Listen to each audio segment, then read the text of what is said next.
Hello students, welcome to Affinity Digital. आज हम discuss करने वाले हैं पेपर नंबर 3, ठीक है, IIT full length test 3।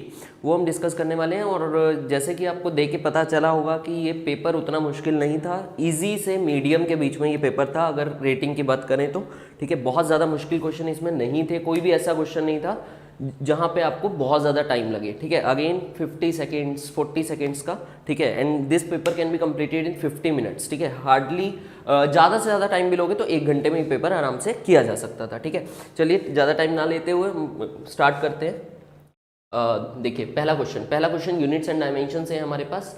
P is equal to M X by A, ठीक है। और m दिया हुआ है मास और surface area is a, P is the pressure और इसके बाद x के डायमेंशन आपको निकालने हैं। x के डायमेंशन के लिए सबसे पहले जिस भी चीज़ का डायमेंशन निकालना है उसको आप एक साइड पे कर लो। जैसे ये x है, x को एक साइड पे कर लेंगे और बाकी सबको उधर भेज देंगे, तो ये आएगा pressure into area bye m, ये आ जाएगा हमारे पास। इसके बाद देखिए प्रेशर इनटू एरिया, सीधा पता चल रहा है प्रेशर इनटू एरिया कोई नई चीज नहीं है, that is force by mass, ठीक है। अब फोर्स का डायमेंशन आप जानते हैं, फोर्स का डायमेंशन डायरेक्टली हमें याद भी होना चाहिए, mlt-2। उसके बाद नीचे हम मास से डिवाइड कर देंगे, mm कट जाएगा और अपने पास आ जाएगा LT-2। देखते हैं कौन सा ऑप्शन मैच कर रहा है हमारे पास। ये ऑप्शन मैच कर रहा है LT-2, सेकेंड ऑप्शन हमारा करेक्ट हो गया, ठीक है। आई थिंक समझ में आ गया होगा आपको सबको। तो मतलब करना कुछ नहीं होता, सिंपल जिस भी चीज़ के डायमेंशन निकालने हैं एक साइड पे ले जाइए, बाकी सबके डायमेंशन पुट कर दीजिए। नाउ कम टू प्रोसीजन, ठीक है। अगेन बहुत इंपॉर्टेंट टॉपिक और इससे क्वेश्चन पूछा जा सकता है, काफी टाइम से इस पे क्वेश्चन नहीं आया, ठीक है। इस पे ध्यान दीजिए। 2 वर्ड्स आते हैं हमारे पास इस चैप्टर में, एक्यूरेसी एंड प्रिसीजन। एक बार एनसीईआरटी से जरूर इस टॉपिक को पढ़िएगा, एक्यूरेसी एंड प्रिसीजन, अगर आप नहीं जानते हैं, ठीक है। मैं थोड़ा सा प्रिसीजन के बारे में बता रहा हूँ। प्रिसीजन होता क्या है? प्रिसीजन होता है कि हमारी वैल्यूज कितनी क्लोज आती है। जैसे फॉर एग्जांपल मैंने लाइन ड्रॉ कर दी और मैं इसको नापने की कोशिश कर रहा हूँ स्केल से, तो अगर हम 3 बार रीडिंग लेंगे तो हर बार रीडिंग थोड़ा थोड़ा जैसे एरर हो जाता है हमारे से, इस वजह से रीडिंग हल्का हल्का लगाता है। जैसे एक बार 1.2 आया और एक बार 1.3 आया, ठीक है। अब ये वैल्यूज मान लो आपने 3 रीडिंग ली या 2 रीडिंग ली, 2 रीडिंग कितनी पास है वो बताता है प्रिसीजन, ठीक है। प्रिसीजन का मतलब होता है 2 वैल्यूज अगर आप ले रहे हो या 3 ले रहे हो वो कितनी क्लोज आ रही हैं। जैसे अगर एक रीडिंग आई 1.5 और दूसरी रीडिंग आ रही है 2.0, ये बहुत बेकार प्रिसीजन है। इसका मतलब यहाँ पे प्रिसीजन बहुत कम है, इसीलिए वैल्यूज दूर दूर आ रही हैं। और अगर आपके पास एक वैल्यू 1.2 आ जाए और दूसरी वैल्यू 1.25 आ जाए, देखिए ये दोनों वैल्यूज कितनी पास है, क्लोज है, ठीक है, लगभग सेम ही है, तो हम बोलेंगे ये वैल्यूज ज्यादा प्रिसाइज है, ये वैल्यूज कम प्रिसाइज है। तो प्रिसीजन इज दिस, ठीक है, सिंपल। वैल्यूज का कितना क्लोज है होना, दैट इज प्रिसीजन। अब ये डिपेंड किस चीज पे करता है, देखिए जितना ज्यादा कम लीस्ट काउंट होगा, जैसे अगर कोई भी चीज है उसका लीस्ट काउंट 0.01 है, तो उसकी अगर मैं 2 रीडिंग लूंगा, उस इंस्ट्रूमेंट से अगर मैं 2 रीडिंग लेता हूं, एक रीडिंग आएगी 1.01 मान लेते हैं, दूसरी रीडिंग 1.02 आ गई, ठीक है। तो और लीस्ट काउंट देखिए इसका कम था, इस वजह से बहुत क्लोज आ रही है। अगर मेरे पास लीस्ट काउंट होता 0.001, अगर ये होता और भी कम होता लीस्ट काउंट, तो देखिए अगर एक रीडिंग आती 1.001 तो दूसरी आती 1.002, ये और भी क्लोज है। तो जितना लीस्ट काउंट कम करते जाओगे रीडिंग उतना पास आएगी, और रीडिंग के पास आने को ही बोलते हैं प्रिसीजन, ठीक है। तो ये हमारा प्रिसीजन खत्म होता है। तो पढ़ लेते हैं, precision in A measurement depends on, किस पे डिपेंड कर रहा है? It depends on the least count of the instrument. जितना लीस्ट काउंट कम होगा उतना रीडिंग पास आएंगे, ठीक है। तो इसी के साथ ये खत्म होता है। एंड प्लीज इस टॉपिक को जरूर पढ़िएगा, ठीक है, काफी टाइम से क्वेश्चन नहीं आया है तो आ सकता है। The radius of spherical ball is this, radius दिया हुआ है स्फेरिकल बॉल का। अब बोल रहा है एरर, परसेंटेज एरर निकालने की बात कर रहा है, ठीक है। तो अगर मैं एब्सोल्यूट एरर की बात करूं, एब्सोल्यूट एरर क्या होगा इसके अंदर? Absolute error will be simple, ये जो रीडिंग होती है पीछे प्लस माइनस में, that is absolute error. Simple error दिख रहा है वही होता है एब्सोल्यूट एरर, 0.4 होगा, ठीक है। सेकंड ऑप्शन में देखिए the absolute error in volume, ठीक है, ये सब हम बाद में निकालेंगे, ठीक है। तो एब्सोल्यूट एरर हमने देख लिया। पहला ऑप्शन देखिए परसेंटेज एरर इन रेडियस, आइए निकाल के देखते हैं परसेंटेज एरर कैसे निकाला जाता है। परसेंटेज एरर होता है delta X by X into 100।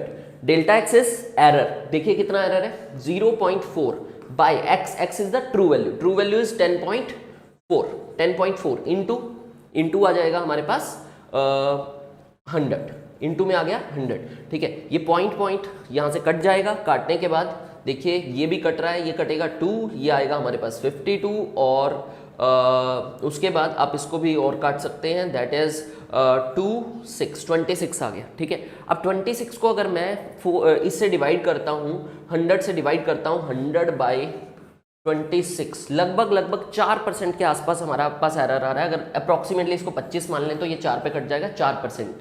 But इन्होंने कितना दिया है, इन्होंने दिया है हमारे पास 0.4%। तो फर्स्ट ऑप्शन इज रॉन्ग। उसके बाद सेकंड पे आते हैं, absolute error in volume. Volume के अंदर एब्सोल्यूट एरर कितना होगा, आइए वॉल्यूम के ऊपर चर्चा करते हैं। वॉल्यूम के अंदर अगर हम देखते हैं तो इसके अंदर देखिए ये वाला आई थिंक मैच कर रहा है ऑलरेडी, वॉल्यूम निकालने की जरूरत भी नहीं है। Maximum percentage error in radius is 3.8, थोड़ा सा कम आना था ना 4 से, ठीक है, तो अप्रॉक्सीमेटली 4, ठीक है, तो 3.8% हमारा सही बैठ रहा है। वॉल्यूम पे हम जाएंगे नहीं, ऑलरेडी मैच हो चुका है आंसर। चलिए, तो 3.8%। आगे देखते हैं, when 2 particles A and B are at point O, ठीक है, 2 पार्टिकल्स हैं, ये ओ पॉइंट है, और 2 पार्टिकल्स यहाँ पे पड़े हैं ए एंड बी। ये जो ए पार्टिकल है ये कितनी स्पीड से आगे जा रहा है, ये जा रहा है हमारे पास 50 की स्पीड से, कांस्टेंट स्पीड से जा रहा है 50 मीटर पर सेकंड से। बी पार्टिकल की बात करते हैं, बी जो पार्टिकल है उसके पास एक्सेलरेशन हो रहा है, मतलब इनिशियल स्पीड 0 है उसका, और उसका एक्सेलरेशन कितना हो रहा है, 10 मीटर पर सेकंड स्क्वायर। ठीक है, after how much time the distance of 125 metre moving along the same straight line from each other. बोला गया कि अगर ये ऐसे मूव कर रहे हैं, पहला कांस्टेंट वेलोसिटी से जा रहा है, दूसरे की स्पीड बढ़ती जाएगी। ठीक है, अगर दूसरे की स्पीड बढ़ती जा रही है तो एक टाइम आएगा जब वो आगे निकल जाएगा इससे। स्टार्टिंग में ये इसकी स्पीड 50 है, इसकी 0 है, स्टार्टिंग में ये धीरे है, बाद में जब एक्सेलरेशन होगा तो इसकी स्पीड बढ़ती जाएगी और ये आगे निकलने लगेगा और ये पीछे रहने लगेगा। तो बोला गया कितने टाइम के बाद इन 2 पार्टिकल्स के बीच में 125 सेंटीमीटर का डिस्टेंस हो जाएगा। ठीक है, अब ये देखने के लिए आपको एक चीज रियलाइज हो जाएगा इस क्वेश्चन को पढ़ते ही कि दोनों के अंदर दोनों चीजें ये जो हैं इसके अंदर दोनों चल रहा है, और जब भी 2 पार्टिकल चलता है तो हम बात करते हैं रिलेटिव मोशन की। ठीक है, रिलेटिव मोशन, किसी भी एक को रोक लेते हैं। ठीक है, आइए, तो मैं इसको रोकता हूं, अगर मैं इसको रोकूंगा तो इसका एक्सेलरेशन देखिए, ए तो चल रहा है, ठीक है, ए को चलता हुआ मान रहा हूं, और ये जो बी पार्टिकल है उसके पास एक्सेलरेशन था। तो आप क्या करेंगे, रिलेटिव मोशन में क्या करते हैं, इस पार्टिकल के पास, नीचे वाले पार्टिकल के पास जो भी होता है उसको उठा के ऊपर वाले को दे दीजिए उल्टा करके। जैसे अगर इधर एक्सेलरेशन था 10, तो आप उल्टा करके इसको एक्सेलरेशन दे दीजिए पीछे 10 मीटर पर सेकंड स्क्वायर। ये होता है रिलेटिव एक्सेलरेशन। ठीक है, तो ये दे दिया हमने और ये रुक गया। ठीक है, अगर ये रुका हुआ है और सिर्फ ये चल रहा है तो हमें देखना है कितने टाइम के बाद इसके और इसके बीच में डिस्टेंस हो जाएगा 125। तो अगर ये रुका हुआ है, सिर्फ ये चल रहा है, तो देखिए ये कितनी देर में 125 मीटर डिस्टेंस कवर कर लेगा, हम निकाल सकते हैं। देखिए, ये निकालने के लिए 3 चीजें ढूंढी है इक्वेशन में। सबसे पहले इनिशियल स्पीड ए की, initial speed is 50, acceleration is, देखो पीछे की तरफ था 10, तो ये आ जाएगा -10, u मिल गया, a मिल गया। ठीक है, और क्या बोल रहा है कि डिस्टेंस कितना हो गया है, 125 मीटर हो चुका है। ये 3 चीजें हो चुकी है। ठीक है, 3 चीजें मिलते ही आप बता सकते हैं। देखिए, निकालना था हमारे पास टाइम निकालना है, तो t निकालना है। ऐसा कौन सा इक्वेशन है जिसमें ये चारों आते हैं, तो ये इक्वेशन हमारे पास आ रहा है, s = ut + ½ a t square. s की वैल्यू 125, u की वैल्यू 50, t + ½ a की वैल्यू -10, और ये आ गया t स्क्वायर। ठीक, अच्छा, अब क्या करेंगे इसको सॉल्व करने के लिए, देखो ये कट रहा है 5। ठीक, अब ये बन रही है क्वाड्रेटिक, और क्वाड्रेटिक इक्वेशन देखिए यहाँ पे भी ये क्वाड्रेटिक हमारे पास बन जाएगी, और बनने के बाद आप इसको सॉल्व कर सकते हैं। सॉल्व करने के बाद आपके पास 5 आंसर आ जाएगा, सिंपल क्वेश्चन। ठीक है, हाँ थोड़ा सा लेंदी क्वेश्चन था, बट हाँ 4-5 क्वेश्चन तो ऐसा आएगा ही नीट में भी कि जहाँ पे आपको टाइम लगेगा, उन्हीं में से एक क्वेश्चन था। आगे, the following figure shows the position time graph of an object moving along, what is the average speed. Average speed की बात कर रहा है। अब देखो पोजिशन टाइम ग्राफ है ना, तो देखो मुझे एवरेज स्पीड निकालना है। What is average speed? Average speed होता है हमारे पास total distance by total time. तो सबसे पहले आपको टोटल डिस्टेंस देखना पड़ेगा कि टोटल डिस्टेंस कितना है यहाँ पे। उसके लिए नंबर लाइन बनाइए और देखिए पार्टिकल कहाँ कहाँ पे जा रहा है। तो 0 टाइम पे, जब टाइम 0 था तो पार्टिकल कहाँ था, 0 पे ही था। टाइम 0 पे पार्टिकल 0 पे ही था। 3 सेकंड पे देखिए पार्टिकल कहाँ पहुंच चुका है, इसके सामने 2 दिखा रहा है पोजीशन, मतलब पार्टिकल 2 पे गया, इधर से गया 2 पे। इसके बाद किधर गया, इसके बाद देखो 2 पे 4 सेकंड तक ये 2 पे ही है। उसके बाद 6 सेकंड पे देखिए पार्टिकल क्या आ गया, 6 सेकंड पे फिर से सामने जाके देखेंगे तो ये 0 पे ही आ चुका है, मतलब इधर आ चुका है। तो इस फिगर से आपको दिख रहा होगा कि कितना डिस्टेंस चल गया, 2 आगे गया 2 पीछे, तो total distance is 4। And what is total time, total time देखिए, टोटल टाइम कितना लगा पूरे मोशन में 6, ठीक है। 4/6 कटा कटा 2/3, तो 2/3 हमारे पास एवरेज स्पीड आ जाएगा। 2/3 मीन्स 0.67, तो फर्स्ट ऑप्शन हमारा करेक्ट आ गया इस हिसाब से, ठीक है। आई थिंक समझ में आ गया होगा, बहुत बेसिक क्वेश्चंस है, ठीक है। सब कुछ आपके नोट्स में ऑलरेडी है ही ये सब। देखते हैं आगे। The resultant of 2 vectors of equal magnitude, ठीक है, बोल रहा है 2 वेक्टर को ऐड कर रहा है, ठीक, एक वेक्टर ए तो दूसरा वेक्टर भी ए, एक वेक्टर ए तो दूसरा भी वेक्टर ए, सेम मैग्नीट्यूड है। बोल रहा है इन दोनों को मिलाना है, जोड़ना है और बताइए कि कितने एंगल पे इन दोनों को रखा जाए, ये थीटा निकालना है आपको, ताकि रिजल्टेंट 2a आए, रिजल्टेंट आए 2a, ठीक है। तो इसके लिए आप ऐसे कर सकते हैं, r is equal to √a² plus b² plus 2ab cos theta. देखिए थीटा निकालना है, रिजल्टेंट ऑलरेडी पता है कितना है, रिजल्टेंट दोनों को ऐड करके आ रहा था 2a, ठीक है। तो सिंपल 2a और यहाँ पे आ जाएगा a² प्लस a² मतलब 2a² plus 2a into a² cos theta, ठीक। इसको हम सॉल्व कर लेंगे and will get the answer. Simple squaring कर दीजिए दोनों साइड, स्क्वायरिंग करते ही यहाँ बनेगा 4a² is equal to 2a² plus 2a² cos theta, ठीक है।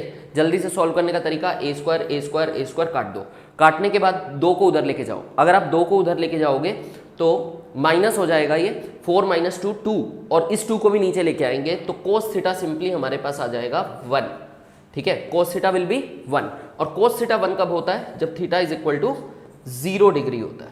Theta is equal to 0 degree पे हमारे पास रिजल्टेंट 2a आ जाएगा, ठीक है। और इस क्वेश्चन को पूरा करने की जरूरत नहीं थी आपको। जब भी वेक्टर का क्वेश्चन आए सोचना है मैक्सिमम रिजल्टेंट कब मिलेगा या कितना मिलेगा। मैक्सिमम रिजल्टेंट देखो, अगर एक वेक्टर a है और दूसरा वेक्टर a है तो मैक्सिमम रिजल्टेंट कितना आ रहा है, 2a, डबल आ रहा है ना। तो यही तो बात कर रहा है वो, डबल कब आएगा, डबल तो तब आएगा जब दोनों को सेम डायरेक्शन में रख देंगे, और सेम डायरेक्शन में मतलब एंगल 0। डायरेक्ट भी आप इस क्वेश्चन को अप्रोच कर सकते थे, पूरा करने की जरूरत नहीं थी, ठीक है। बट इन्होंने ऐसे ही सॉल्व किया, हमने भी किया सॉल्व, लेकिन हमें डायरेक्ट भी आना चाहिए कि मैक्सिमम रिजल्टेंट ही तो बन रहा है यार, ए और ए को सेम डायरेक्शन में रख के 2a बन रहा है, ठीक है। तो कब बनेगा, सेम डायरेक्शन मतलब angle 0 degree.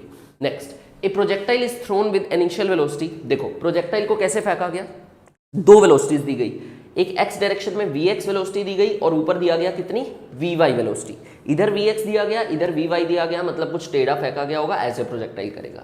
Range of the projectile, और क्या बोल रहा है, और बोल रहा है if the range of the projectile is double the maximum height, मतलब जो भी बोल रहा है ये इंग्लिश में उसको कन्वर्ट करते हैं मैथ्स के इक्वेशन में। बोल रहा है range is equal to 2 times h max, ठीक। अच्छा ये लिख लिया, अब निकालना क्या है वो देख लेते हैं। हमें निकालना है vy/vx, आइए निकाल के देखते हैं vy/vx क्या आएगा, ठीक।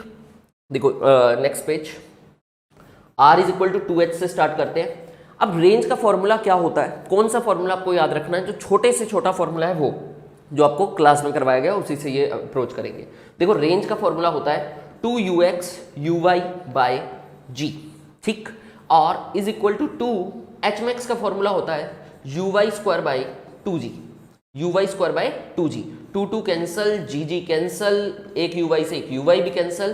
तो देखिए uy ऊपर आ गया और uy ऊपर, और नीचे क्या आ गया, ux को नीचे ले आइए तो ux इज इक्वल टू 2 आ जाएगा।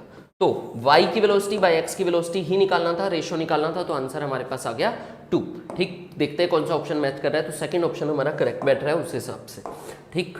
आगे simple question, theory based question.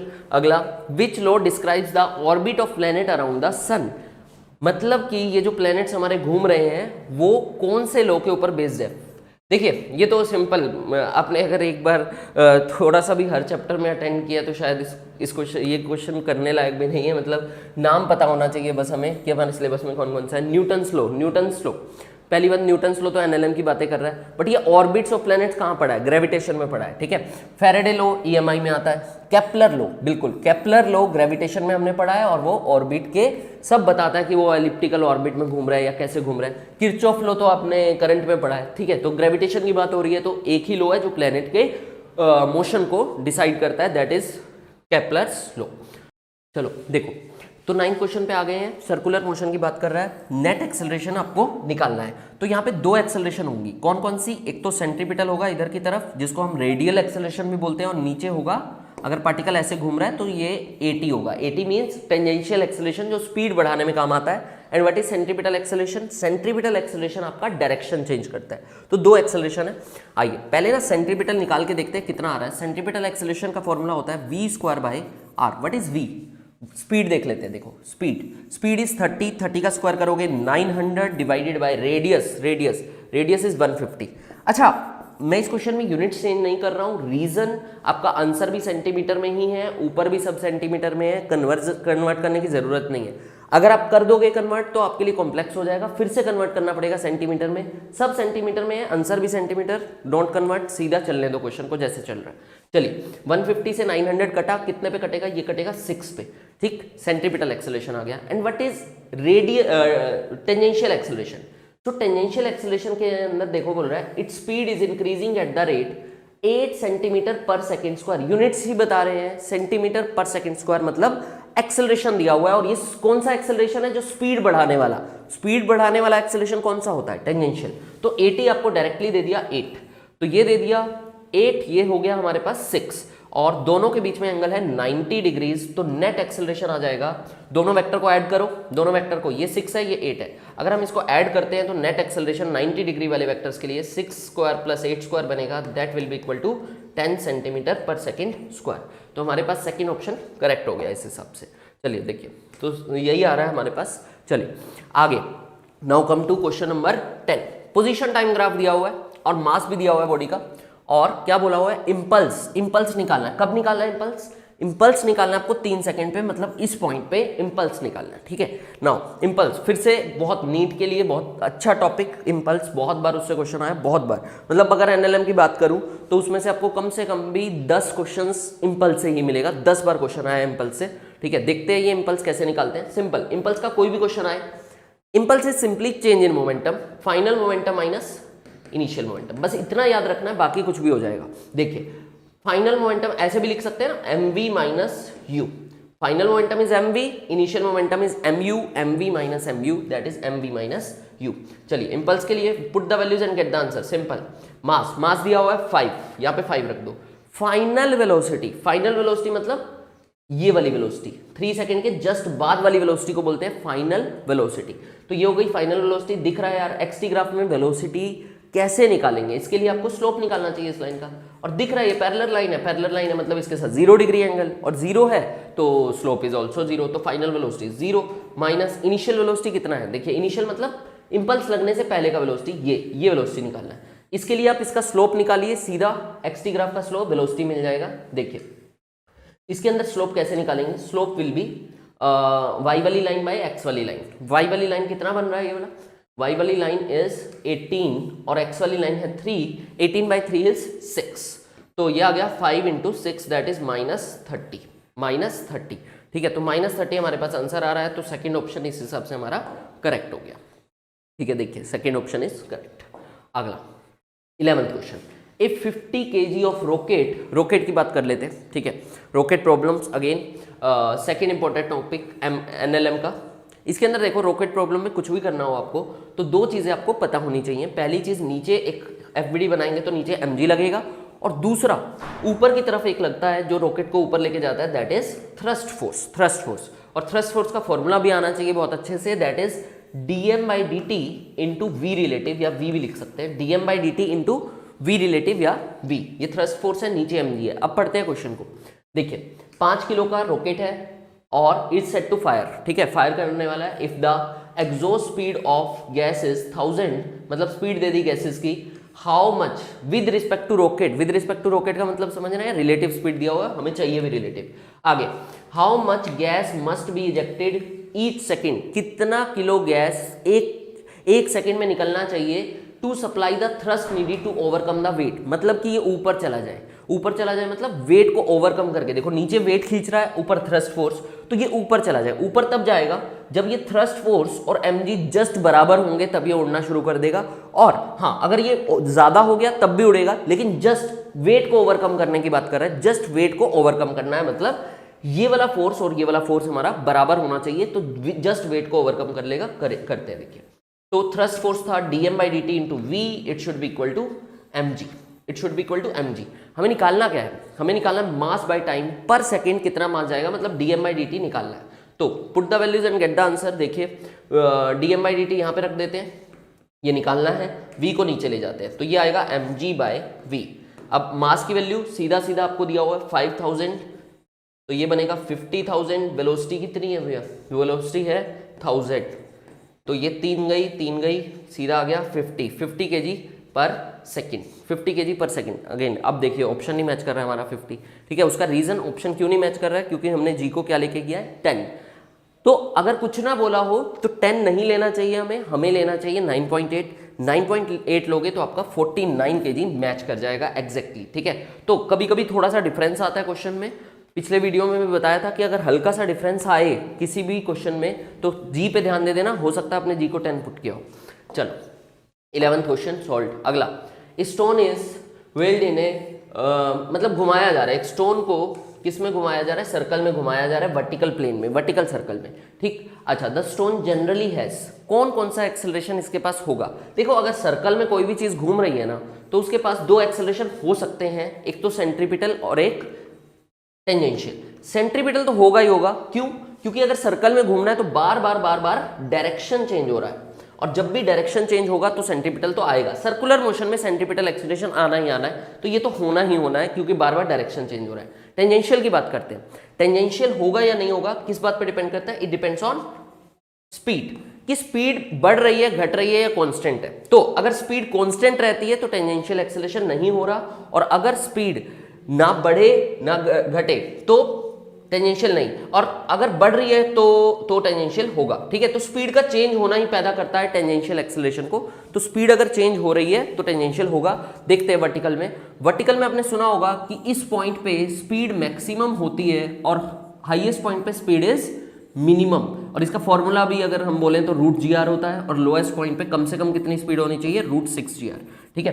तो ये आपको पढ़ाया गया, तो ये इतनी स्पीड होनी चाहिए, वहां कितनी स्पीड होनी चाहिए, √gr। तो देखिए ऊपर से जाने में स्पीड कम हो रहा है, चेंज हो रहा है ना स्पीड, तो अगर स्पीड चेंज हो रहा है तो इसका मतलब टेंजेंशियल एक्सेलरेशन जरूर होगा, तो इसका मतलब दोनों एक्सेलरेशन होंगे, रेडियल एंड टेंजेंशियल। तो थर्ड ऑप्शन हमारे पास करेक्ट आ गया, क्योंकि यहाँ पे स्पीड चेंज हो रहा है। अगर हॉरिजॉन्टल सर्कल की बात करता और स्पीड चेंज नहीं होता तो मैं सिर्फ बोलता कि यहाँ पे सेंट्रीपिटल एक्सेलरेशन है, तो थर्ड ऑप्शन हमारा करेक्ट आ रहा है। 13th question, A block of mass 2 kg is kept on the floor of freely falling lift. नया क्वेश्चन आपके लिए, ठीक है, अच्छा क्वेश्चन है ये भी, थोड़ा सा नया है आपके लिए। देखिए ये लिफ्ट फ्रीली फॉल कर रही है, फ्रीली फॉल मतलब जी से नीचे आ रही है, और इसके अंदर क्या रखा हुआ है, इसके अंदर एक स्टोन रखा हुआ है। अब थोड़ा सा अगर हम सोचते हैं इसके बारे में कि अगर लिफ्ट नीचे गिरेगी तो इसके साथ जो स्टोन रखा हुआ है क्या वो भी नीचे गिरेगा, कितने से नीचे गिरेगा, साथ में ही इसके चिपक के नीचे गिरेगा, तो दोनों का एक्सेलरेशन होगा जी, ठीक है। आइए तो ये होगा, आगे देखते हैं। फ्रिक्शनल फोर्स निकालना है आपको। फ्रिक्शनल फोर्स कैसे निकालते हैं, frictional force is mu into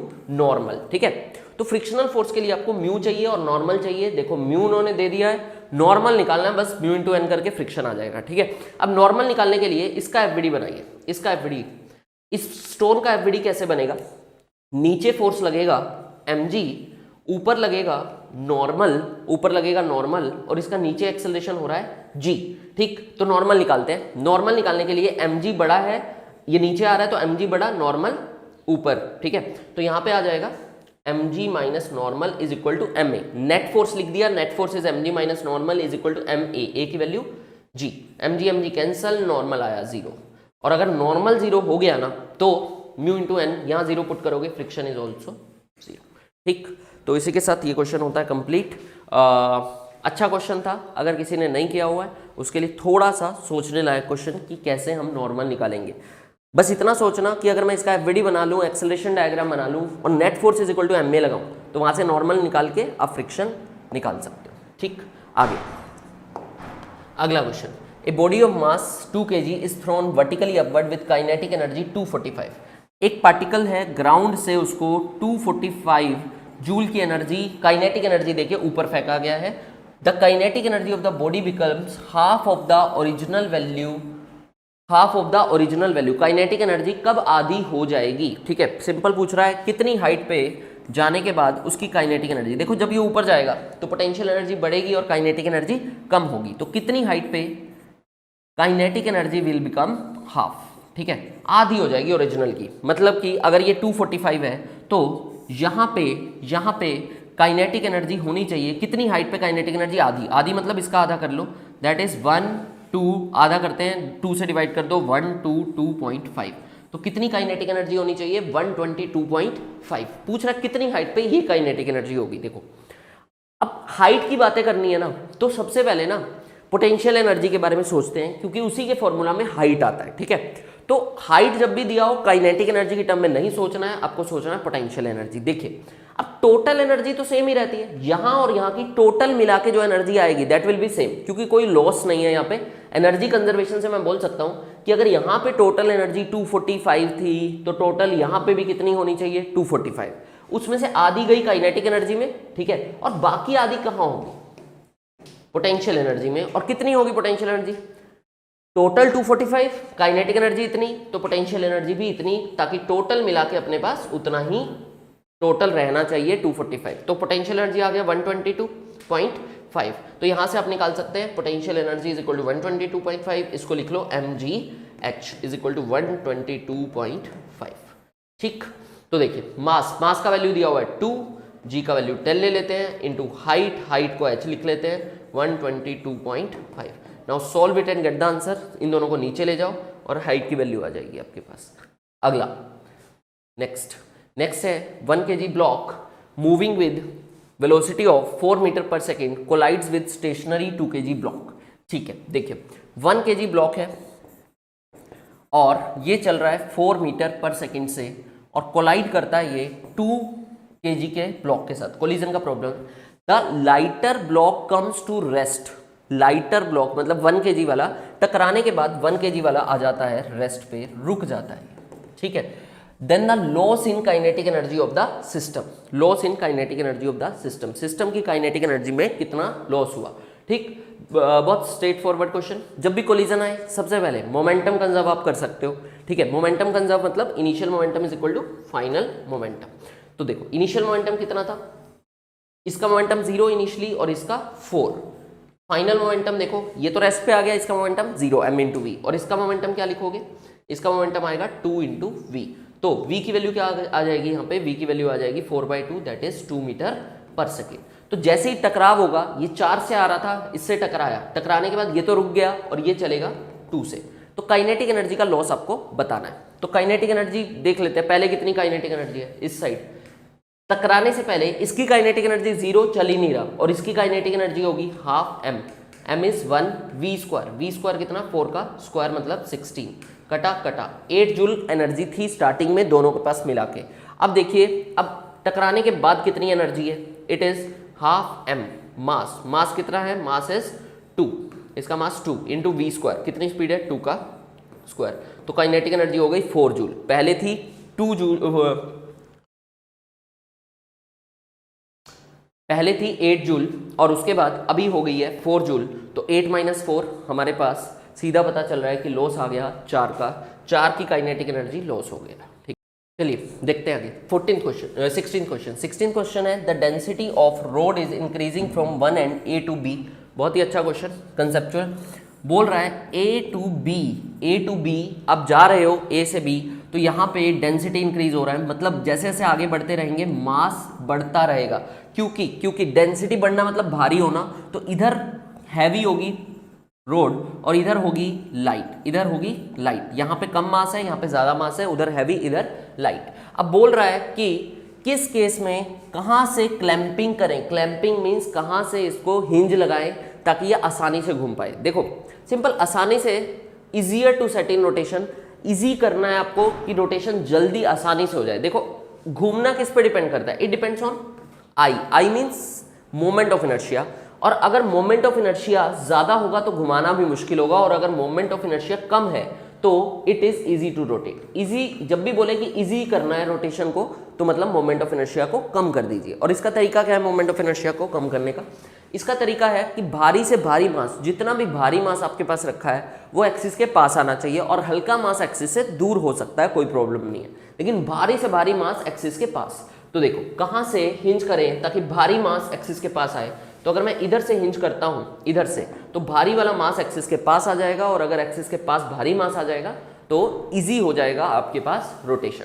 ठीक, तो clamping the rod at mid point पे नहीं करना है, clamping at mid point of A and B. उसके बाद अप्लाइंग फोर्स एट बी, नहीं, ये भी नहीं है, तो clamping the rod at B. ठीक है, तो सिंपल फोर्थ ऑप्शन अपने पास करेक्ट आ रहा है। ठीक है, ये सब वही लिखा हुआ है जो मैंने बोला है कि हैवी मास को एक्सिस के पास रखोगे तो मोमेंट ऑफ इनर्शिया कम हो जाएगा। इस solid cylinder is rolling without sliding on rough inclined plane. देखिए ये इंक्लाइंड प्लेन है, यहाँ पे सॉलिड सिलेंडर ऊपर जा रहा है, ऊपर जा रहा है, तो आपसे पूछ रहा है बताओ फ्रिक्शनल फोर्स किधर लगेगा। देखो फ्रिक्शन फोर्स का काम क्या होता है, यहाँ पे फ्रिक्शन फोर्स का सिंपल सा काम होता है कि हमेशा अगर रोलिंग कर रहा है तो V और R ओमेगा बराबर होने चाहिए, V और R ओमेगा बराबर रखना है। अगर स्लिपिंग नहीं हो रही और रोल करके इसको जाना है ऊपर, रोलिंग मतलब स्लिपिंग नहीं होनी चाहिए, तो स्लिपिंग ना होने के लिए V और R ओमेगा हमेशा बराबर होने चाहिए। अब अगर V घट रहा है तो ओमेगा को भी घटना पड़ेगा, और अगर V बढ़ रहा है तो ओमेगा को बढ़ना पड़ेगा, ताकि V और R ओमेगा हमेशा बराबर रहे।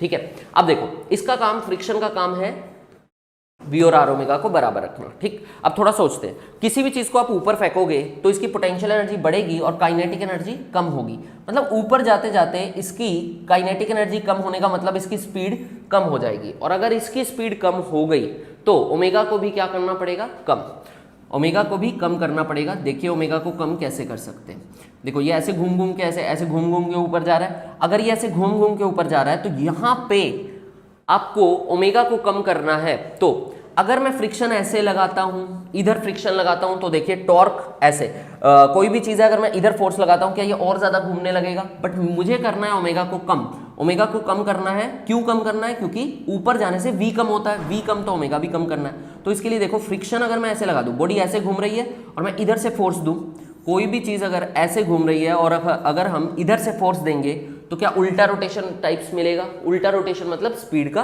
कम होना। ठीक, तो इस हिसाब से हमारा फ्रिक्शन किधर आ जाएगा, अपवर्ड अलोंग द प्लेन, ऊपर आ जाएगा। ठीक है, ये क्वेश्चन मैक्सिमम बच्चा गलत करता है जिसने नहीं किया है। ठीक है, वो हमेशा सोचता है बॉडी ऊपर जा रही है तो फ्रिक्शन पीछे होगा, नहीं, अपवर्ड मोशन में फ्रिक्शन भी ऊपर होता है। रीजन मैंने आपको बता ही दिया है, V और R ओमेगा को बराबर करता है फ्रिक्शन, और इसीलिए फ्रिक्शन को रहना पड़ता है ऊपर। तो फर्स्ट ऑप्शन अपना करेक्ट हो गया।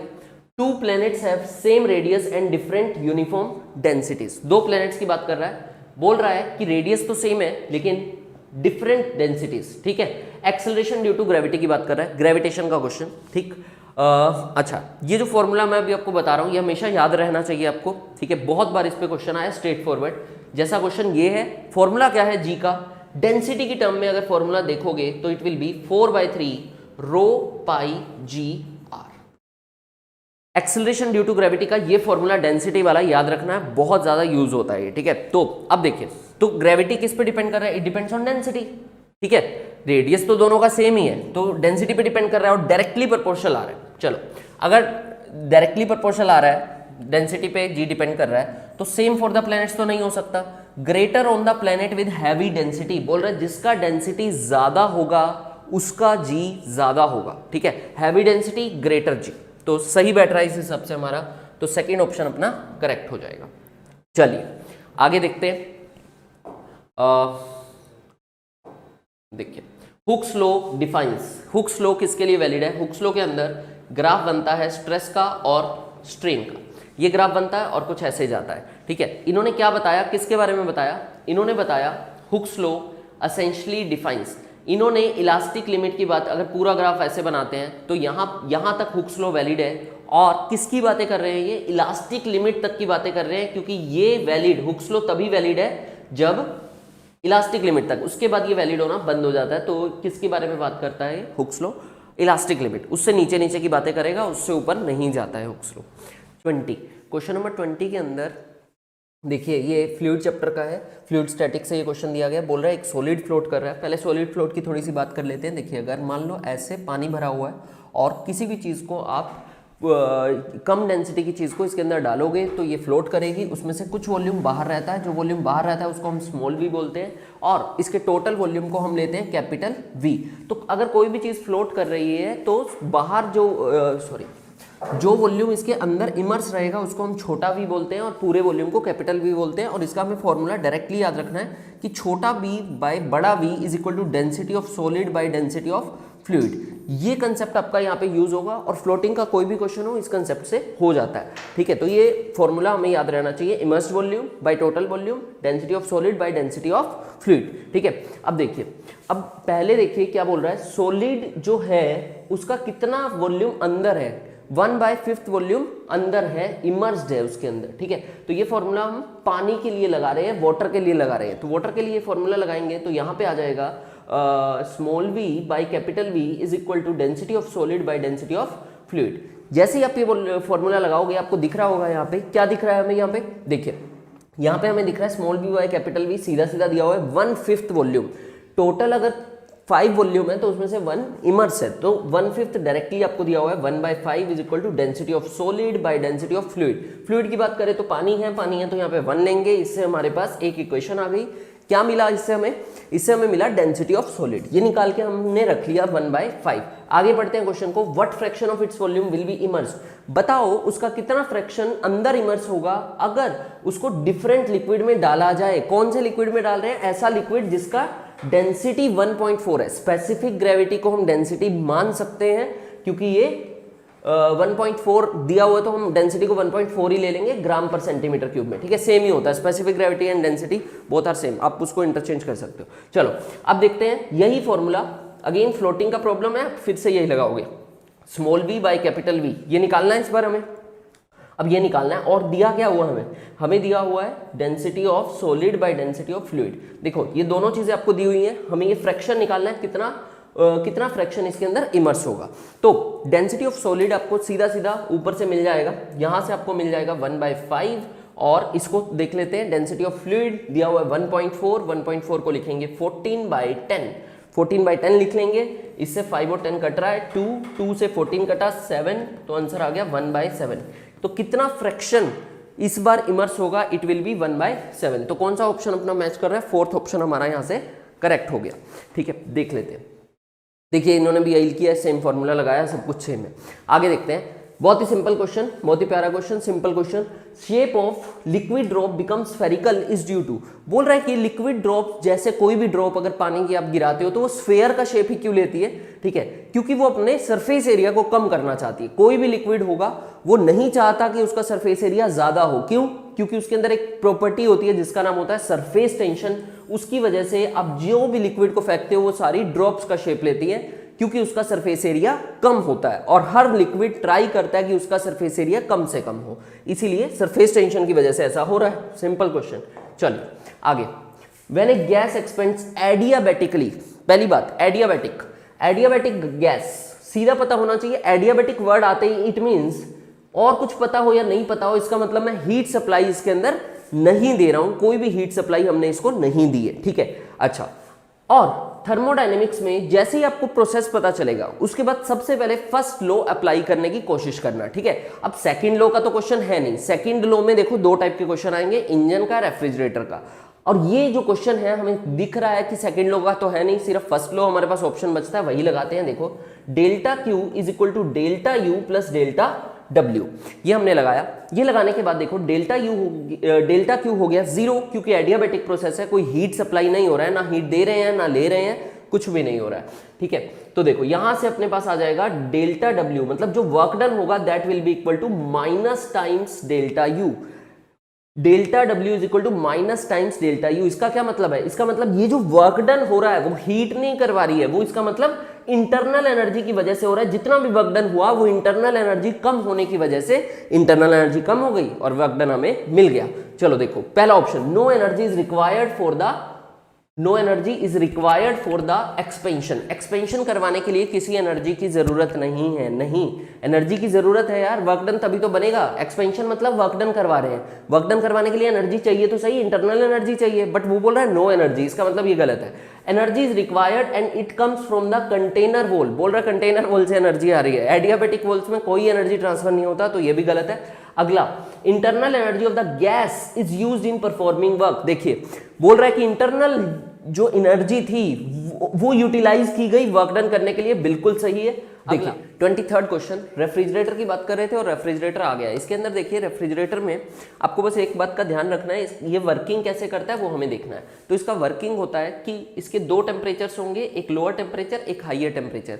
अब ये करता क्या है, ये रेफ्रिजरेटर लोअर जगह से जहां पे टेम्परेचर कम है, ऑलरेडी कम है, वहां से हीट को उठाएगा और बाहर हाई टेम्परेचर पे फेंकेगा। बट ये काम अपने आप तो हो नहीं सकता, तो इसके लिए हमें वर्क डन सप्लाई करना पड़ता है। ठीक है, तो ये छोटी सी बात थी रेफ्रिजरेटर की। और कोफिशिएंट ऑफ परफॉर्मेंस का अगर आप फॉर्मूला देखोगे तो कोफिशिएंट ऑफ परफॉर्मेंस होता है हमारे पास, that is desired effect by work done, desired effect by work done. ठीक है, डिजायर्ड इफेक्ट मतलब हमारे लिए क्या डिजायर्ड इफेक्ट है, हमें क्या चाहिए, हमें चाहिए कि ये जो फ्रिज वाला रीजन है इससे हीट बाहर निकल जाए और ये ठंडा हो जाए।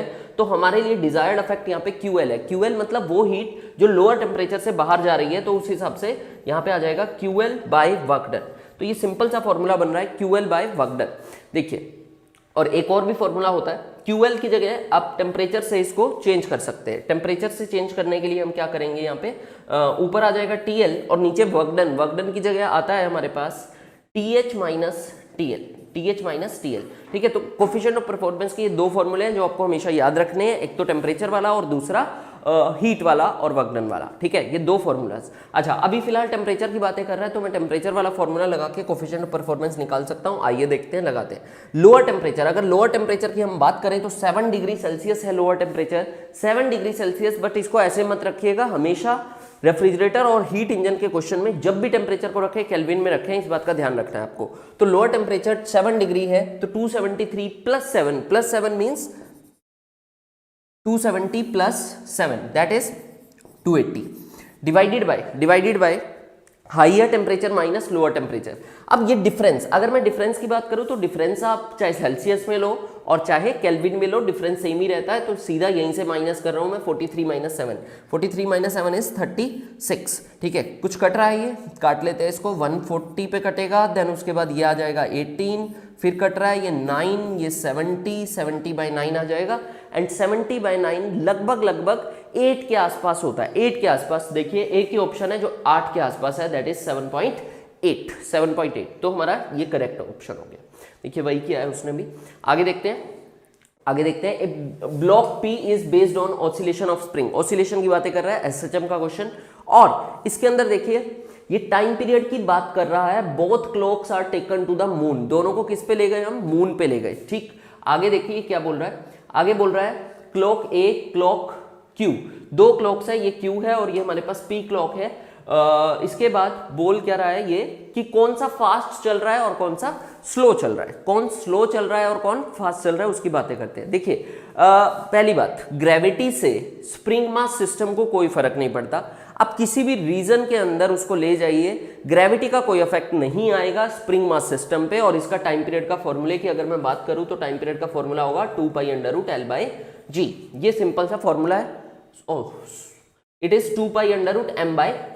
ठीक है, तो देखिए इसमें ग्रेविटी का वैसे भी इफेक्ट आ नहीं रहा है, हमें दिख भी नहीं रहा है और ना ही आता है। तो सिंपल आप टाइम पीरियड देख लीजिए किसका ज्यादा है। तो पहले मैं इसका टाइम पीरियड निकालने की कोशिश कर रहे हैं। ठीक है, तो इसको कहीं भी रखा हो, डोंट थिंक कि इसको इंक्लाइन पे रख दिया, जैसे मर्जी रख दे, अब उससे कुछ भी चेंज नहीं होता, कहीं भी ले जाएंगे टाइम पीरियड सेम ही रहता है। ठीक है, तो अगर इंक्लाइन पे भी रख दिया तो पहले का टाइम पीरियड हम निकाल सकते हैं 2π√m। मास कितना है ये 2, मास इज 2 और k को इन्होंने, दोनों का k सेम है तो k को k ही बोला है। अच्छा, अगर मैं दूसरे का टाइम पीरियड निकालूं, सेकंड वाले का टाइम पीरियड निकालूं तो T2 is equal to 2π√, mass is 1/k। ठीक है, आपको देख के पता चल रहा है किसका टाइम पीरियड ज्यादा है। देखिए फर्स्ट वाले का टाइम पीरियड ज्यादा है। अगर फर्स्ट वाले का टाइम पीरियड ज्यादा है, इसका मतलब इसको एक ऑसिलेशन कंप्लीट करने में ज्यादा टाइम लग रहा है। और जिसका टाइम पीरियड कम है, देखिए यहाँ पे 1 सामने आ रहा है, इसलिए इसका टाइम पीरियड कम हो गया। और अगर इसका टाइम पीरियड कम है, मतलब कि टाइम पीरियड का मतलब बहुत फास्ट ऑसिलेशन कर रहा है। ठीक है, फास्ट ऑसिलेशंस मींस कम टाइम पीरियड। ठीक है, अच्छा तो यहाँ पे देखिए पहले का टाइम पीरियड ज्यादा तो ये स्लो होगा और इसका टाइम पीरियड कम, टाइम पीरियड कम मतलब फास्टर होगा। तो कौन सा फास्टर हो गया, Q वाला फास्टर हो गया, P वाला स्लो हो गया। तो second option I think correct बैठ रहा है, P will run slower then Q, P will run slower then Q। ठीक है, देख लिया सिंपल। तो मास पे डिपेंड कर रहा है, आप डायरेक्ट भी देख सकते थे, जिसका मास ज्यादा, के तो सेम ही है ना, तो अगर जिसका मास ज्यादा आप डायरेक्टली भी देख सकते हो, ठीक। अच्छा आगे बात करते हैं, uniform heavy string of mass m hinge vertically from the rigid ceiling transverse wave chapter का क्वेश्चन आ गया पहला। अच्छा वेव चैप्टर के अंदर स्ट्रिंग की बात करते हैं, अगर आप स्ट्रिंग में कोई भी पल्स चलाओगे, बहुत इंपॉर्टेंट कंसेप्ट वेव चैप्टर का, काफी बार यहां से क्वेश्चन आया, तो वेलोसिटी का फॉर्मूला आपको याद रखना है कि अगर किसी भी वायर के अंदर या स्ट्रिंग के अंदर अगर पल्स चलाया जाता है तो पल्स की वेलोसिटी क्या होगी? पल्स की वेलोसिटी होती है √T/μ, where T is the tension and μ is the mass per unit length. आगे पढ़ते हैं, देखिए क्या बोल रहा है।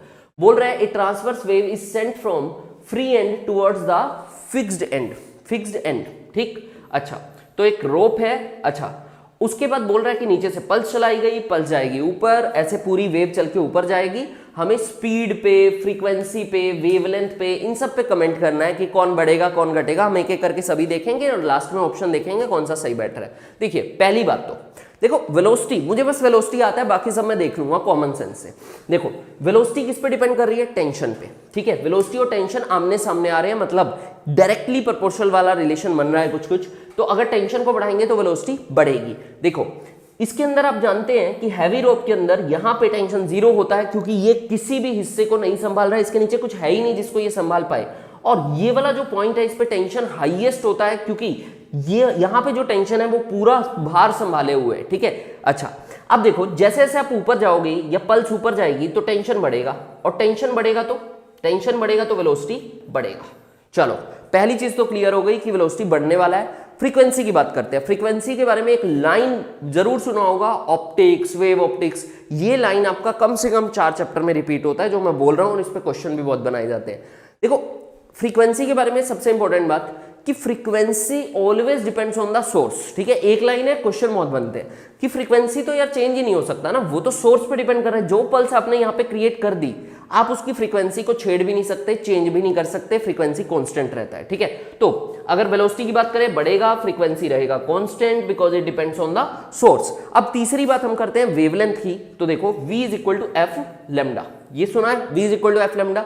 अगर मुझे फ्रीक्वेंसी को कांस्टेंट कर दिया, अगर फ्रीक्वेंसी कांस्टेंट है तो v और लैम्डा क्या हो गए? डायरेक्टली प्रोपोर्शनल, मतलब एक बढ़ेगा तो लैम्डा भी बढ़ेगा। तो वेलोसिटी बढ़ रहा है, लैम्डा बढ़ रहा है, फ्रीक्वेंसी इज कांस्टेंट। पहला, its speed and frequency increase, गलत, फ्रीक्वेंसी इंक्रीज नहीं होता। अगला, its speed and wavelength increase, बिल्कुल बिल्कुल, वेलोसिटी एंड वेवलेंथ इंक्रीज हो रहा है। इट्स स्पीड डिक्रीजेस, गलत, बिल्कुल गलत, स्पीड तो डिक्रीज हो ही नहीं सकती। Its speed and wavelength decreases, गलत, दोनों डिक्रीज बोल रहा है। आगे देखते हैं, देखिए तो सेकंड ऑप्शन अपना करेक्ट आ गया।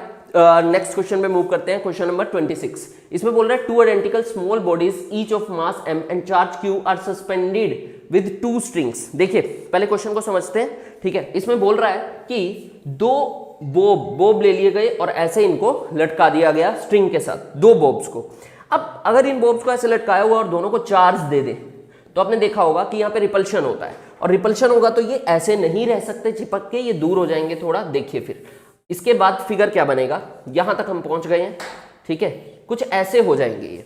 अच्छा आगे क्या बोल रहा है? This whole system is taken into orbiting satellite. Orbiting satellite का मतलब है कि वहां पे ग्रेविटी नहीं है, ठीक है।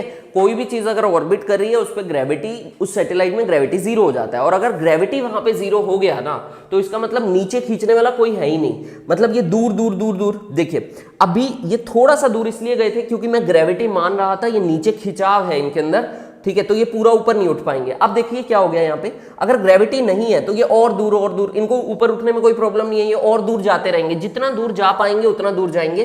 तो ये मैक्सिमम दूरी पे कब हो सकते हैं? ऑर्बिटिंग सैटेलाइट के अंदर इनका पोजीशन कुछ ऐसा हो जाएगा, ये इधर आ जाएगा, ये इधर। क्यों? क्योंकि इनको ग्रेविटी नीचे खींच ही नहीं रही है, ठीक। अच्छा तो दोनों की लेंथ है l, मास m है और चार्ज q है, ठीक। अच्छा is taken into orbiting satellite, then the tension in the string. देखिए टेंशन इन द स्ट्रिंग निकालना है, बहुत अच्छा क्वेश्चन। इलेक्ट्रोस्टैटिक को मिक्स किया गया मैकेनिक्स के साथ, ठीक है, बट ज्यादा मिक्सिंग नहीं है, बहुत सिंपल। देखो mg तो मैं बनाऊंगा नहीं, fvd बनाते हैं। mg तो मैं बनाऊंगा नहीं, सिर्फ 2 फोर्सेज आएंगे, इधर लग रहा होगा टेंशन इसको इधर खींच रही होगी, और दूसरा फोर्स जो इसको अपोज कर रहा होगा वो कौन सा फोर्स होगा? वो हमारे पास आएगा देखिए इस चार्ज की वजह से एक फोर्स इसको इधर रिपेल कर रहा होगा, कितना होगा वो, दैट विल बी के Q square by distance between them, that is 2l का स्क्वायर। तो टेंशन आ जाएगा हमारे पास। तो अगर ये रेस्ट पे आ चुका है, इधर आने के बाद ये दोनों रेस्ट पे आ चुके हैं, इक्विलिब्रियम में आ चुके हैं, तो रेस्ट पे आ गए तो टेंशन को सीधा सीधा इक्वल कर दो के क्यू स्क्वायर बाय, इसको खोल के लिखेंगे तो 4l स्क्वायर। ठीक है, तो देखो पहले ऑप्शन ये तो बिल्कुल गलत है यार, mg तो आता ही नहीं है, g तो होता ही नहीं है वहां पे। ठीक है, तो ये तो बिल्कुल गलत है। उसके बाद यहाँ भी mg आ रहा है, ये नहीं हो सकता। ठीक है, यहाँ पे l स्क्वायर आ रहा है और यहाँ पे 4l स्क्वायर आ रहा है, तो हमारा नीचे 4l स्क्वायर वाला सही हो गया। तो थर्ड ऑप्शन हमारे पास करेक्ट आ गया। Let's move to the next question, question number 27 में क्या बोल रहा है, 2 point charges -5 and +3 are place 64 centimetre apart. चलिए बनाते हैं फिगर। देखिए अगेन इलेक्ट्रोस्टैटिक क्वेश्चन, -5 और यहाँ पे क्या चीज है हमारे पास, 3 माइक्रोकूलम, यहाँ पे है -5 microcoulomb. Eight which point on the line joining the two charges is the electric potential 0। बोल रहा है किस पॉइंट पे इलेक्ट्रिक पोटेंशियल 0 होगा। ठीक है, देखिए अच्छा पहली बात, अगर इलेक्ट्रिक फील्ड की बात करता है तो हमेशा एक पॉइंट ऐसा आता है जिसके अंदर इलेक्ट्रिक फील्ड 0 होगा। पोटेंशियल में आपको याद रखना पड़ेगा कि 2 पॉइंट ऐसे होते हैं जहां पे पोटेंशियल 0 होता है। कहां कहां होता है, एक तो मिडल में पोटेंशियल 0 हो सकता है, और दूसरा इन दोनों के बीच में कहीं ना कहीं पोटेंशियल 0 हो सकता है, और दूसरा एक जगह पे और 0 हो सकता है, छोटे चार्ज से इस साइड। तो 2 आंसर आ सकते हैं पोटेंशियल के केस में, मिस आउट मत करिएगा इस बात को। हाँ, इलेक्ट्रिक फील्ड पूछेगा तो एक ही जगह 0 हो सकता है, बट पोटेंशियल 2 जगह 0 हो सकता है। ठीक है, तो मान लेते हैं कुछ यहां से 5 से, ज्यादातर इसने 5 से डिस्टेंस पूछे हैं, 5 से ही डिस्टेंस पूछ रहा है, तो हम यहीं से मानते हैं। मान लेते हैं यहां से x दूरी पे ये जो पॉइंट है यहाँ पे पोटेंशियल हो गया 0। करके देखते हैं पोटेंशियल 0। देखो इस चार्ज की वजह से यहाँ पे पोटेंशियल कितना होगा, इस चार्ज की वजह से यहाँ पे पोटेंशियल होगा k -5 k q by r लगा रहा हूं मैं, q is -5 by r is distance x। चलो इसकी वजह से कितना पोटेंशियल होगा, इसकी वजह से पोटेंशियल होगा k 3 बाय डिस्टेंस कितना होगा, देखिए टोटल डिस्टेंस था 64, तो इससे डिस्टेंस हो जाएगा 64 माइनस x। तो k के यहाँ पे कैंसिल हो गया हमारे पास। नाउ ऑन सॉल्विंग देखते हैं क्या आता है सॉल्व करके। देखिए ये इधर क्रॉस मल्टीप्लाई, ये इधर क्रॉस मल्टीप्लाई, तो हमारे पास जो इक्वेशन बनेगी that will B 5 × 64 is 320 -320 -5 × -x, ये आ जाएगा +5x इज इक्वल टू दूसरी साइड आ जाएगा 3x। ठीक, तो 3x आ जाएगा और इसको इधर ले जाएंगे तो हमारे पास x की वैल्यू आ जाएगी 160। कितना आ जाएगा हमारे पास 160, मतलब कितना आ गया 160। देखो पहला ही आंसर मैच कर गया, 160 सेंटीमीटर फ्रॉम -5 माइक्रोकूलम। ठीक, तो एक आंसर आ गया 160 और दूसरा आंसर भी हम निकाल सकते हैं इस पॉइंट पे अगर निकालना चाहे। फिलहाल हमारा ऑप्शन मैच हो गया है तो हम उसको इतनी डिटेल में नहीं जा रहे हैं। देखिए इसने दोनों पॉइंट्स निकाल के दिखाया, बट हमारा पहला ही ऑप्शन सही आ गया, तो हम इसीलिए दूसरा नहीं कर रहे हैं, बट आपको करना चाहिए। चलिए 28, in the shown circuit potential difference across resistance 10 ओम। चलिए देखो 2 बैटरी प्रॉब्लम है। ठीक है, करंट चैप्टर आपको पहले भी बताया गया, बहुत इंपॉर्टेंस है, 4 क्वेश्चन आ रहा है और एक क्वेश्चन कुछ इसी टाइप का फंसता है वहां पे। देखो 2 बैटरीज यहाँ पे लगी हुई हैं, इंटरनल रेजिस्टेंस भी है, और अगर 2 बैटरीज कभी भी आए क्वेश्चन के अंदर तो आपको हमेशा उससे एक बैटरी बनाना है। पहले कैसे बनाते हैं एक बैटरी, पहली बात एक बैटरी बनाने के लिए R इक्विवेलेंट निकालिए। इंटरनल रेजिस्टेंस का इक्विवेलेंट क्या होगा 1/R1 + 1/R2। ठीक, तो यहां से हमारे पास आ जाएगा, ऐसा भी लिख सकते हैं R equivalent is equal to R1 R2 by R1 + R2। देखिए R1 × R2 करते हैं, 2 × 1 2 divided by total 2 R1 + R2 हो जाएगा 3, तो 2/3 हमारे पास R इक्विवेलेंट आ गया। कौन सा R इक्विवेलेंट है ये, दोनों का, इंटरनल रेजिस्टेंस का। आगे देखते हैं, अगर मैं बैटरीज वाला भी जोड़ूं, बैटरीज का E इक्विवेलेंट निकालते हैं कि 2 बैटरीज को जोड़ के E इक्विवेलेंट क्या बनेगा। इसको निकालने का तरीका होता है, ये फॉर्मूला भी याद होना चाहिए, E equivalent by R equivalent is equal to E1/R1 + E2/R2। आइए लगाते हैं और E इक्विवेलेंट निकालेंगे यहां से, बाय R इक्विवेलेंट हो गया 2/3, तो ये आ जाएगा 3/2 इज इक्वल टू E1 मतलब पहली बैटरी 10/R1 है 2 प्लस E2 कितना है, E2 है 5/1 कटा ये 5 आ जाएगा, 5 + 5 5 + 5 बोलिए, 5 + 5 10, 10 इंटू ये वाला 2 इधर जाएगा, 10 इंटू 2 20 और 3 नीचे, तो इट इज 20/3 इक्विवेलेंट आ गया। देखिए अब ये क्वेश्चन कितना सिंपल हो गया हमारे पास, देखो 20/3 2/3। अब ये क्वेश्चन सिंपल हो गया, दो बैटरी से एक ही बैटरी बना ली हमने और बैटरी का वोल्टेज है 20/3, इंटरनल रेजिस्टेंस एक ही है 2/3, और हाँ इन दोनों बैटरीज को एक बनाने के बाद उससे जुड़ा कौन हुआ था, देखो इससे एक्सटर्नल रेजिस्टेंस 10 जुड़ा हुआ है। तो अब ये बन गया सिंपल क्वेश्चन, और सिंपल क्वेश्चन बन गया है तो अब हम इसको सॉल्व कर लेंगे, ठीक है। अच्छा अब क्या पूछ रहा है ये बोल रहा है इसके अक्रॉस कितना पोटेंशियल होगा, 10 वाले के अक्रॉस कितना पोटेंशियल होगा। तो 10 वाले के अक्रॉस पोटेंशियल होगा हमारे पास E - IR, जितना इस सेल के अक्रॉस पोटेंशियल है वो सारा का सारा 10 के अक्रॉस होगा। और ये बैटरी पूरा इसके अंदर इंटरनल रेजिस्टेंस मिला के ये जो पूरा कॉम्बिनेशन बनता है बैटरी का, इसके अक्रॉस कितना पोटेंशियल डिफरेंस होता है, इसके अक्रॉस जितना भी पोटेंशियल डिफरेंस होगा दोनों का सेम ही होगा, इसके बराबर होगा, क्योंकि यही बैटरी इसको दे रही है, ठीक है। तो E - IR डायरेक्ट भी लगा सकते हैं, ठीक है, या फिर एक और भी फॉर्मूला होता है और भी बढ़िया जिससे जल्दी हो जाएगा, ER by R plus small r, ठीक है। अब डायरेक्ट ये लगा के भी निकाल सकते हैं, आओ निकाल लेते हैं। E की वैल्यू है 20/3 into external resistance 10 R plus R आएगा 10 + 2/3, 10 + 2/3 is, now you can solve this and get the answer, ठीक है। सिंपल क्वेश्चन है, कोई ज्यादा मुश्किल नहीं है उसके अंदर, और आप करंट भी निकाल सकते थे, बहुत तरीके हैं इसके आगे करने का, ये तो सिंपल सर्किट बन गया है, ठीक है। तो आप किसी से भी कर सकते हैं। आगे देखते हैं अब 29th क्वेश्चन में पोटेंशियोमीटर का क्वेश्चन है। पोटेंशियोमीटर के क्वेश्चंस को कैसे अटेम्प्ट करते हैं, देखिए दो काम आएगा ये पोटेंशियोमीटर, या तो ये इंटरनल रेजिस्टेंस निकालने के काम आएगा, ठीक है, या फिर ये ईएमएफ निकालने के काम आएगा। देखिए पहले केस में इसने इसको इंसर्ट नहीं किया मतलब इससे करंट नहीं जाएगा, सिर्फ इतना सा सर्किट है, और अगर ये इतना सा ही सर्किट है तो ये ईएमएफ निकालने वाला सर्किट है। और अगर मैं इसको इंसर्ट कर दूं मतलब इसमें भी करंट फ्लो करवा दूं, तो इसका मतलब फिर ये इंटरनल रेजिस्टेंस निकालने का क्वेश्चन है। तो पहले ईएमएफ की बात करते हैं। अगर ईएमएफ निकालने के क्वेश्चन की बात करूं तो ईएमएफ निकालने वाला क्वेश्चन करते हैं V/L इंटू एक्स। देखिए ईएमएफ कितना है दिया गया, ऑलरेडी इसका ईएमएफ दिया गया है 1.5, और ये वोल्टेज कितनी दी गई है, देखिए वोल्टेज है 2.5 डिवाइडेड बाय टोटल लेंथ नहीं दिया गया, L ही मान लेते हैं, और हमारा x कितना आ जाएगा, x आ जाएगा 60, ठीक। कहां पे बैलेंस हो रहा है ये 60 पे, ठीक है। तो सिंपली हमारे पास एक इक्वेशन ये बन गई। Now coming to next question, next part, इसके अंदर देखिए क्या बोल रहा है, इसके अंदर बोल रहा है कि यहां से अब की को इंसर्ट कर दिया, मतलब कि अब ये क्वेश्चन बन चुका है इंटरनल रेजिस्टेंस का, और अगर इंटरनल रेजिस्टेंस का क्वेश्चन है तो आपको कैसे इंटरनल रेजिस्टेंस निकालना है उसके लिए आपको ये याद होना चाहिए, ER/R प्लस R, क्योंकि ये जो सेल है इसमें करंट फ्लो कर रहा है तो कितना पोटेंशियल डिफरेंस होगा इसके across, it will B ER/R plus R into 2.5 V/L into x. तो फॉर्मूला मैं पहले लिख रहा हूं, उसके बाद हम इसको सॉल्व कर लेंगे, V/L इंटू एक्स, ठीक है। ये आ गया हमारे पास। देखिए अब आपको निकालना है इंटरनल रेजिस्टेंस निकालना है, ठीक है। तो इंटरनल रेजिस्टेंस निकालने के लिए पुट ऑल द वैल्यूज, जितनी भी वैल्यूज हैं वो सारी आप पुट करिए and get the answer. E की वैल्यू देखिए, E की वैल्यू सेल के E की वैल्यू है 1.5 into external resistance is 10 divided by 10 plus small r is equal to V/L। ऐसे करिए V/L को V/L रहने देते हैं इंटू एक्स, और अब आ रहा है पॉइंट कहाँ पे, 40 पे। तो एक इक्वेशन हमारे पास ये बन गई, इसमें सिर्फ R अननोन है, ठीक है, और एक इक्वेशन ये बन गई।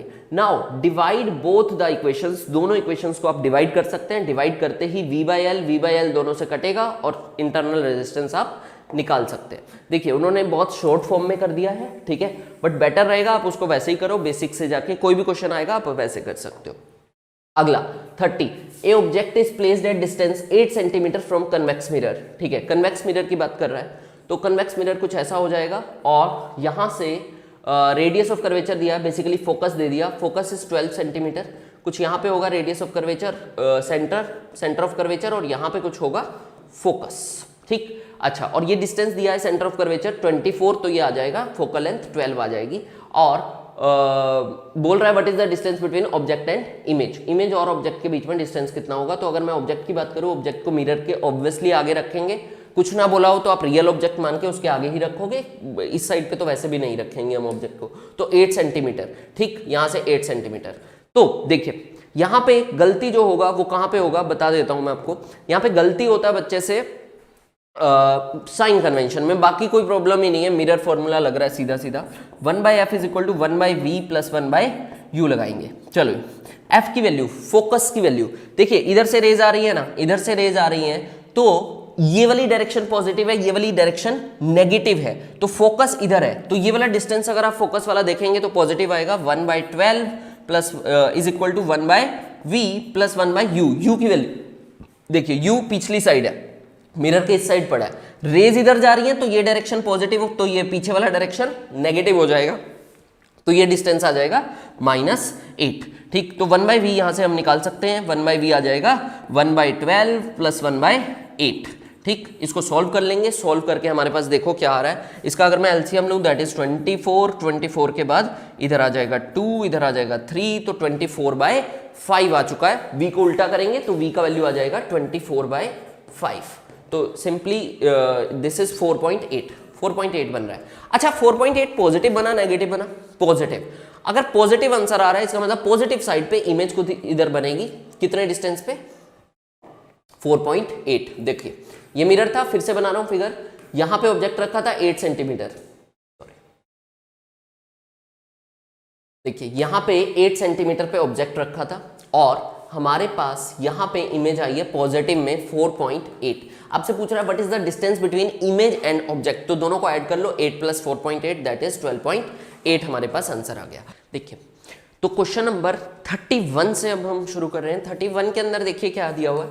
अगर एक बाल्टी लेंगे, ठीक है, इसको समझने के लिए पहले ये समझिए कि अगर बाल्टी में आप कॉइन को रखते हो तो कॉइन थोड़ा उठा हुआ दिखाई देता है, और जिधर ये दिखाई देगा दैट इज एपेरेंट, और नीचे वाला जो रियल होता है that is real distance, apparent distance, ठीक है। अच्छा इसका कंसेप्ट आप जानते हैं, simple, apparent distance by real distance is equal to 1/μ, या उल्टा, किसी ने उल्टा भी याद किया होगा, रियल बाय एपेरेंट हो जाता है μ/1, ठीक है। तो real by apparent is equal to μ/1, real distance by apparent. अच्छा इस बात का ध्यान रखिएगा कि एपेरेंट कम होता है और रियल ज्यादा होता है, ठीक है। अच्छा अब क्या बोल रहा है, एक क्यूब है, क्यूब के अंदर एक बबल है, अगर आप इस साइड से खड़े होकर देखते हो तो आपको 2 सेंटीमीटर दिखाई दे रहा है, इसका मतलब 2 पे नहीं है, वो 2 से ज्यादा होगा, आपको कम दिखाई दे रहा है एपेरेंट। और दूसरी साइड से खड़े होकर देखते हैं तो इधर से 5 सेंटीमीटर दिखाई देता है, तो बोल रहा है कि ये टोटल लेंथ कितनी होगी। देखिए ये 2 दिखाई दे रहा है, 5 भी दिखाई दे रहा है, बट एक्चुअल में तो ये डिस्टेंसेस ज्यादा होंगे, ठीक है।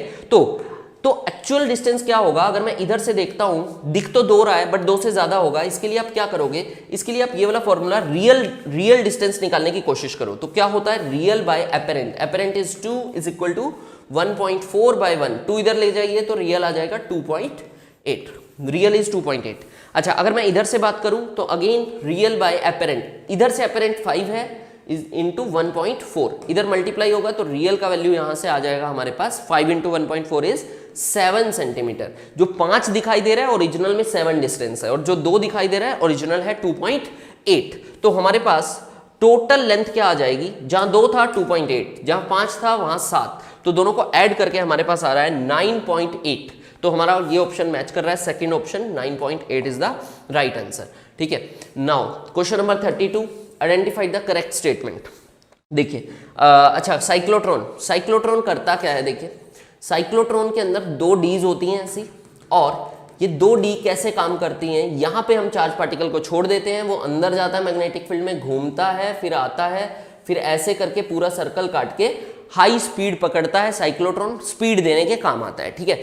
अच्छा और यहाँ पे एसी लगा होता है, ठीक, यहाँ पे एसी लगा हुआ है जो बार बार पॉजिटिव नेगेटिव पोलैरिटी को चेंज करता जा रहा है, ठीक है। अच्छा तो साइक्लोट्रॉन की सबसे अच्छी बात कि इसका देखो आज ही पढ़ा था, और इस कंसेप्ट को यहां भी आप यूज कर सकते हो, frequency depends on the source, ठीक है।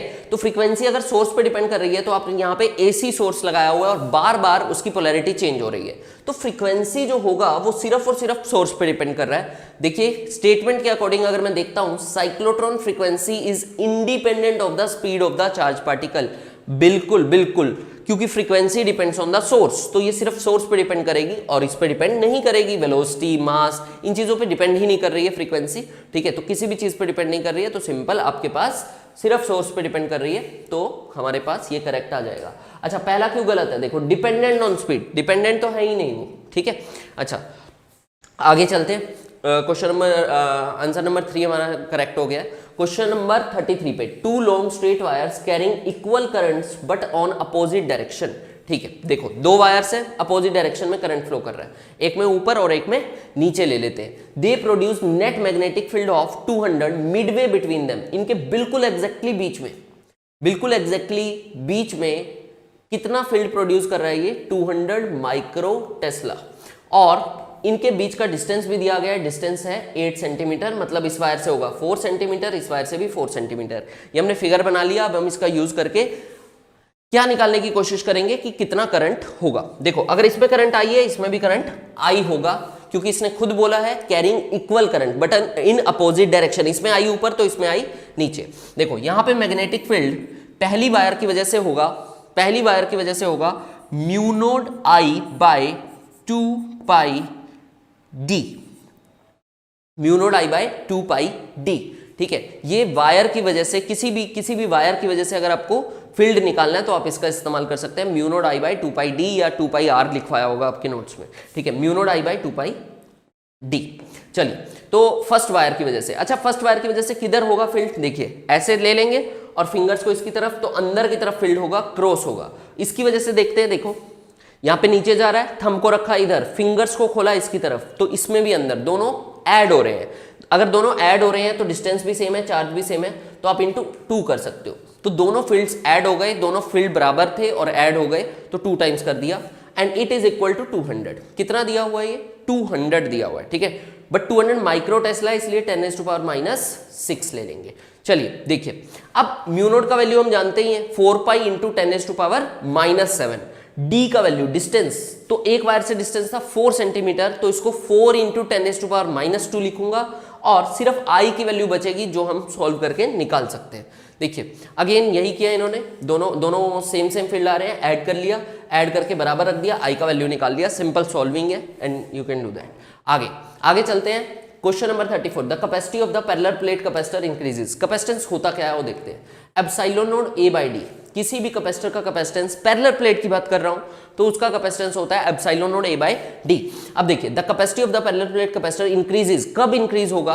पहला, area of the plate is decreased. देखो, एरिया को डिक्रीज करोगे तो कैपेसिटेंस तो डिक्रीज होगा, डायरेक्टली प्रोपोर्शनल है। Area of the plate is increased, हाँ ये कुछ सही लग रहा है, एरिया बढ़ाओगे तो कैपेसिटेंस बढ़ जाएगा, तो सेकंड करेक्ट बैठ रहा है।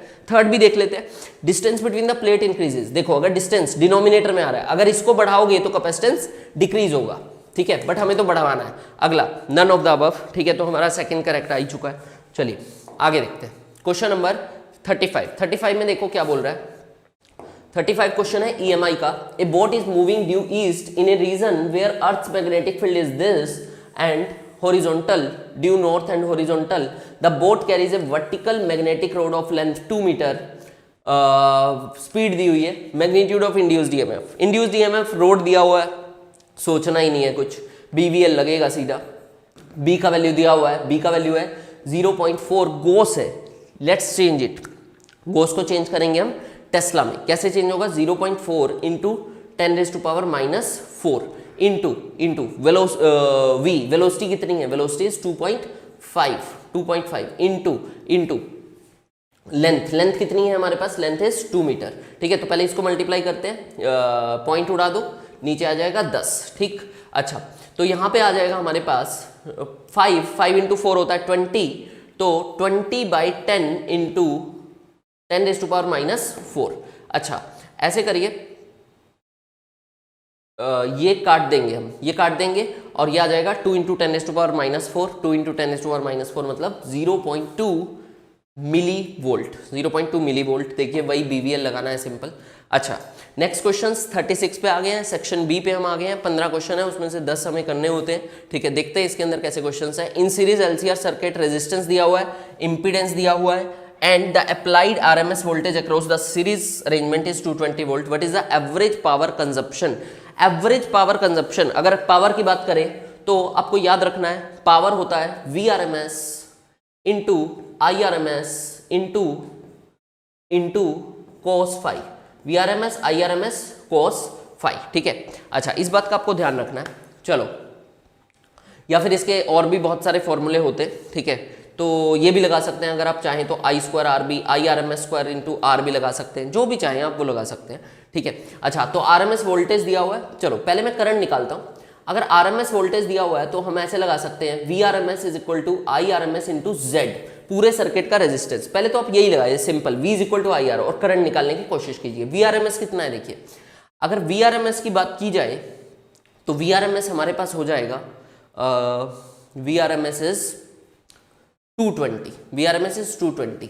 अच्छा, करंट हमें निकालना है इंटू जेड, जेड की वैल्यू कितनी है, जेड की वैल्यू है हमारे पास 33, इंपीडेंस मतलब 33 आ गया, तो करंट की वैल्यू आ जाएगी 220/33, ये करंट आ गया, ठीक है। अच्छा, करंट आने के बाद अब पावर इससे भी निकाल सकते हैं, आई स्क्वायर आर, तो पावर आ जाएगा हमारे पास इसका स्क्वायर मतलब 220 into 220 divided by 33 into 33 into R, R की वैल्यू हमारे पास है 18, ठीक।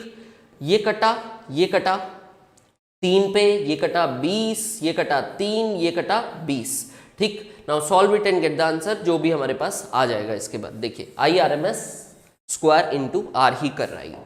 आगे क्वेश्चन नंबर 37 थ्योरी का क्वेश्चन है, identify the mismatch pair in EM wave spectrum. बोल रहा है, हाँ इस टॉपिक को जरूर पढ़ना, ठीक है। ईएम वेव से इस टाइप का क्वेश्चन बहुत पूछा जा रहा है, थ्योरी का एक क्वेश्चन फिक्स रहता है, ज्यादातर इससे थ्योरी का दे रहे हैं आजकल। देखिए इंफ्रारेड रेज किस लिए काम आती है, देखो बहुत सारे यूजेस बताए थे इंफ्रारेड के, ठीक है। जो आपका रिमोट होगा उसके अंदर भी इंफ्रारेड रेज ही काम करती है। हम यहाँ पे बैठे हैं और टीवी का चैनल चेंज कर रहे हैं वहां से, तो वो वेव्स जा रही है, कौन सी वेव जा रही है, कौन सी रेज जा रही है, इंफ्रारेड, बिल्कुल सही बोल रहा है।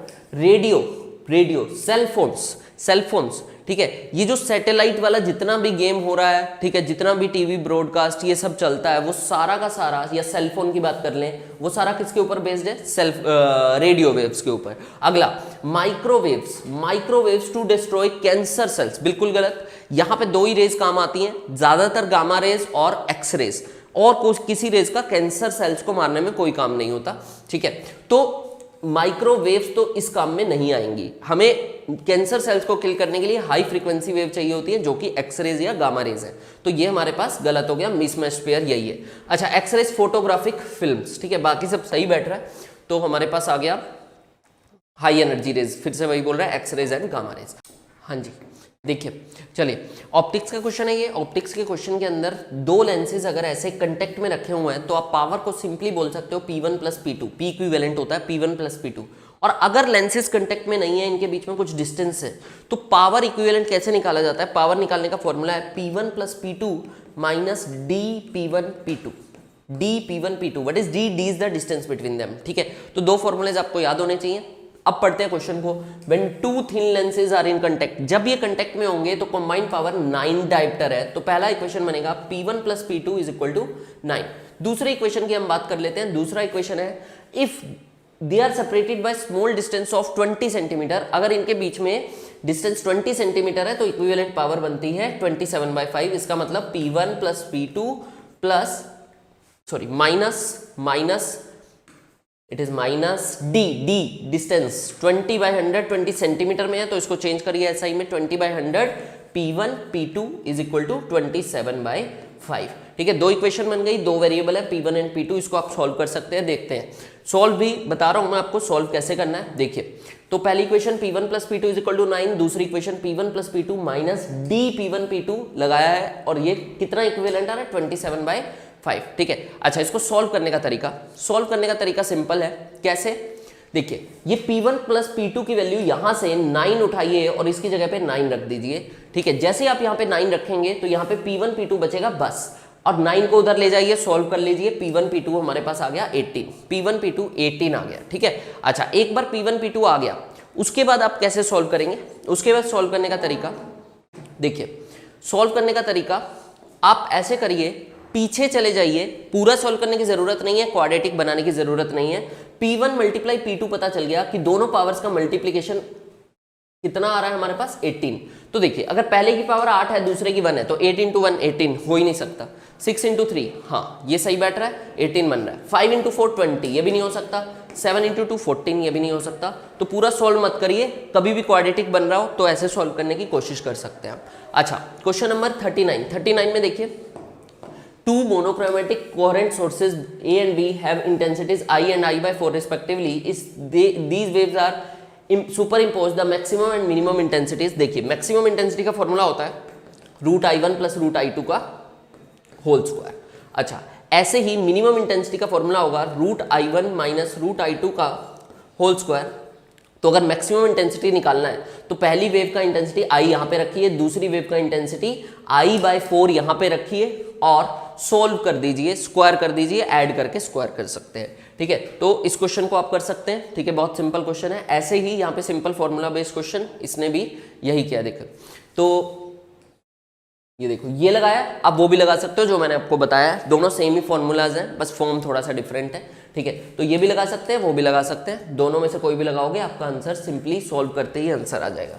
अगला question number 40 the resolving power of the telescope increases. Resolving power, what is resolving power? Resolving power हमारे पास होता है, resolving power is d/1.22 lambda. ठीक है अगेन फॉर्मूला, ठीक है रिजॉल्विंग पावर का बहुत डिटेल में नहीं जाना है आपको, सिंपल आपको फॉर्मूला याद होना चाहिए d/1.22 लैम्डा। अब पढ़ते हैं रिजॉल्विंग पावर के बारे में। बोल रहा है कि रिजॉल्विंग पावर कब बढ़ेगा? ठीक है जब वेवलेंथ इंक्रीज होगा। देखते देखो अगर वेवलेंथ इंक्रीज होगा तो रिजॉल्विंग पावर डिक्रीज हो रहा है, इनवर्स प्रोपोर्शनल रिलेशन है। अगला focal length of the eyepiece increases, focal length of the objective increases, wavelength of the light decreases. ठीक है अच्छा यहाँ पे हमारे पास फोकल लेंथ की बात ही नहीं आ रही है, सारी बात किसकी है? सारी की सारी बात लैम्डा के ऊपर डिपेंड कर रही है। ठीक है तो और किसी चीज पे तो डिपेंड ही नहीं कर रहा ना रिजॉल्विंग पावर, तो फोकल लेंथ वगैरह की तो बात ही नहीं है, तो सिर्फ लैम्डा पे डिपेंड कर रहा है। तो लैम्डा डिक्रीज होगा तो रिजॉल्विंग पावर बढ़ जाएगा। तो फोर्थ ऑप्शन हमारे पास करेक्ट आ गया। सो इसमें बोल रहा है काइनेटिक एनर्जी कितनी होनी चाहिए so that de Broglie wavelength आधी हो जाए। डी ब्रोगली वेवलेंथ होती है h/p। ठीक है बट ये फॉर्मूला काम का नहीं है, हमें चाहिए काइनेटिक एनर्जी। तो मोमेंटम वाला फॉर्मूला चेंज करके आप काइनेटिक एनर्जी में चेंज कर लीजिए √2m का। तो लैम्डा आ जाएगा h/√2mk। ठीक है अच्छा अगर आपको लैम्डा को आधा करना है, मतलब यहाँ पे 2 प्रोड्यूस करवाना है, लैम्डा के नीचे 2 आना चाहिए, आधा करना है। तो यहाँ पे 2 प्रोड्यूस कैसे होगा? देखो इस फॉर्मूले के हिसाब से 2 प्रोड्यूस तब होगा जब यहाँ पे k को हम 4 टाइम करेंगे। 4 टाइम करेंगे तो यहाँ पे अंडर से बाहर निकल के नीचे 2 प्रोड्यूस करवा देगा वो। ठीक है तो अगर काइनेटिक एनर्जी को 4 टाइम्स करते हैं तो ये 2 बाहर आ जाएगा और लैम्डा आधा हो जाएगा, वेवलेंथ आधा हो जाएगा। ठीक है अच्छा तो आगे आगे देखते हैं इसने पूछा क्या। देखो इसने पूछा what is the additional kinetic energy. Additional और कितनी देनी पड़ेगी? देखो k तो पहले ही है काइनेटिक एनर्जी, अब 4k आपका आ रहा है, इसको 4 टाइम्स करना है, बट एडिशनल कितनी दी? 4 में से k तो पहले थी ना, 4k में से 4 k तो पहले ही है, तो अब बचा हमारे पास 3 टाइम्स। तो हमारे पास फोर्थ ऑप्शन करेक्ट आ गया, 3 टाइम्स इनिशियल वैल्यू। अच्छा ऐसे क्वेश्चंस में मैक्सिमम बच्चे गलती कर देते हैं, या बहुत हम जल्दी जल्दी में क्वेश्चन पढ़ते हैं तो गलती क्या हो जाता है, हमें एडिशनल नहीं पढ़ते, हम बोलते हैं कितने टाइम्स काइनेटिक एनर्जी को कर दें हम, और हम 4 को मार्क कर देते हैं। लेकिन आपसे एडिशनल पूछ रहा है तो k पहले ही थी, अब 4k है, तो एडिशनल इन क्वेश्चन का ध्यान रखना। ये क्वेश्चन होंगे सिंपल लेकिन इसमें गलती होने का चांस बहुत ज्यादा हो जाता है। An electron is revolving around the nucleus of charge Ze if 40.8 electron volt of energy is needed to excite the electron from n is equal to 1 to 2। What is the value of z? z की value पूछ रहा है। ठीक है अच्छा तो ये हम करेंगे। इस क्वेश्चन को करने के लिए देखिए ये किसी भी ऑर्बिट, किसी भी एलिमेंट के अंदर अगर आप ऑर्बिट की एनर्जी निकालते हैं तो इट इज -13.6 z² होती है। ठीक है तो अब अपने को डिफरेंस निकालना है, 1 और 2 के बीच में डिफरेंस निकालना है। देखिए डिफरेंस कर दिया एनर्जीज का, -13.6 पहले फर्स्ट ऑर्बिट के लिए ये एनर्जी लगाइए, n की जगह 1 पुट कीजिए, फिर उसके बाद n की जगह 2 पुट कीजिए और दोनों को माइनस करके कितना डिफरेंस आना चाहिए 40.8, और सॉल्व करते ही आपके पास आंसर आ जाएगा। ठीक है चलिए आगे question number 43 the half life of A radio active substance is 20 minutes. 20 minutes इसका मतलब देखिए मतलब कि आप ऐसे समझ सकते हैं, अगर 100 एटम थे, 100 एटम को टूटने में आधा, हाफ लाइफ का मतलब आधा होने में, 100 से 50 होने में टाइम लगता है 20 मिनट। तो 50 से 50 से 25 होने में कितना टाइम लगेगा? 50 से 25 होने में फिर से आधा हो रहा है, फिर से लगेगा 20 मिनट। ठीक, अच्छा, फिर उसके बाद 20 से 12.5 बिल्कुल आधा होने में फिर से लगेगा 20 मिनट। ठीक, अच्छा, अभी ये क्या बोल रहा है? ये बोल रहा है टाइम टेकन बिटवीन 57% एंड 87.5% के डिके के बीच में कितना टाइम लगेगा? 50 से 87 पॉइंट, देखिए ये तो नंबर ऑफ पार्टिकल्स है, मैं डिके की बात करूं अभी सारे के सारे 100 के 100 पार्टिकल अवेलेबल हैं, तो डिके 0% हुआ है, यहाँ पे डिके 50 हुआ है, और जब 25 पार्टिकल रह गए तो डिके 75% हो चुका है, और जब 12.5 रह गए तो 87.5 डिके हो चुका है। तो आप डायरेक्ट देख सकते हैं 50 से 75 हाफ लाइफ 20 मिनट लगा होगा, और 75 से 87.5 डिके होने में अगेन 20 मिनट, आधा हो गया ना, ठीक है, तो 20 मिनट लगा होगा, तो टोटल मिनट्स लगे होंगे 40। और ऐसे क्वेश्चंस को, हाफ लाइफ के क्वेश्चन को ऐसे ही करना है, कोई फॉर्मूला नहीं लगाना, कुछ नहीं करना। ठीक है, देखिए इतना बड़ा फॉर्मूला लगाया, एलन वेलन सॉल्व किया, मैंने आपको डायरेक्ट तरीका बताया, उसको आप फॉलो कीजिए और उससे आपका क्वेश्चन डायरेक्टली सोल्व होगा, ऐसा जो भी क्वेश्चन होगा। तो जीना डायोड का क्वेश्चन आया है। जीना डायोड में क्या बोल रहा है? बोल रहा है एक जीना डायोड लगा हुआ है, एक रेजिस्टेंस के साथ जीना डायोड को हमने लगाया है। ठीक है, अच्छा, ये जीना डायोड लगा दिया और एक बैटरी को कनेक्ट कर दिया। ठीक है, जीना डायोड के बारे में एक बात समझिए कि अगर मान लो यहाँ पे 10 वोल्ट की बैटरी है और जीना डायोड का वोल्टेज है 5.6 वोल्ट, तो इसका वोल्टेज तो फिक्स रहता है, ये कभी भी चेंज नहीं होता, कितना भी करंट इससे पास हो रहा हो इसका वोल्टेज सेम रहेगा। अब 10 वोल्ट तो देखो, 10 वोल्ट में से 5.6 तो इसने खा लिया है, बाकी जो इसके पास वोल्टेज आया होगा दैट इज 4.4 वोल्ट। 10 में से 5.6 इसने खाया तो बचा हुआ 4.4 इसके पास आएगा। तो अब इससे करंट निकालना कोई मुश्किल बात है नहीं, V = IR लगाओ रेजिस्टेंस पे, वोल्टेज कितना है रेजिस्टेंस पे? 4.4, करंट कितना है पता नहीं यार, निकालना है। Resistance is 100, resistance is 100।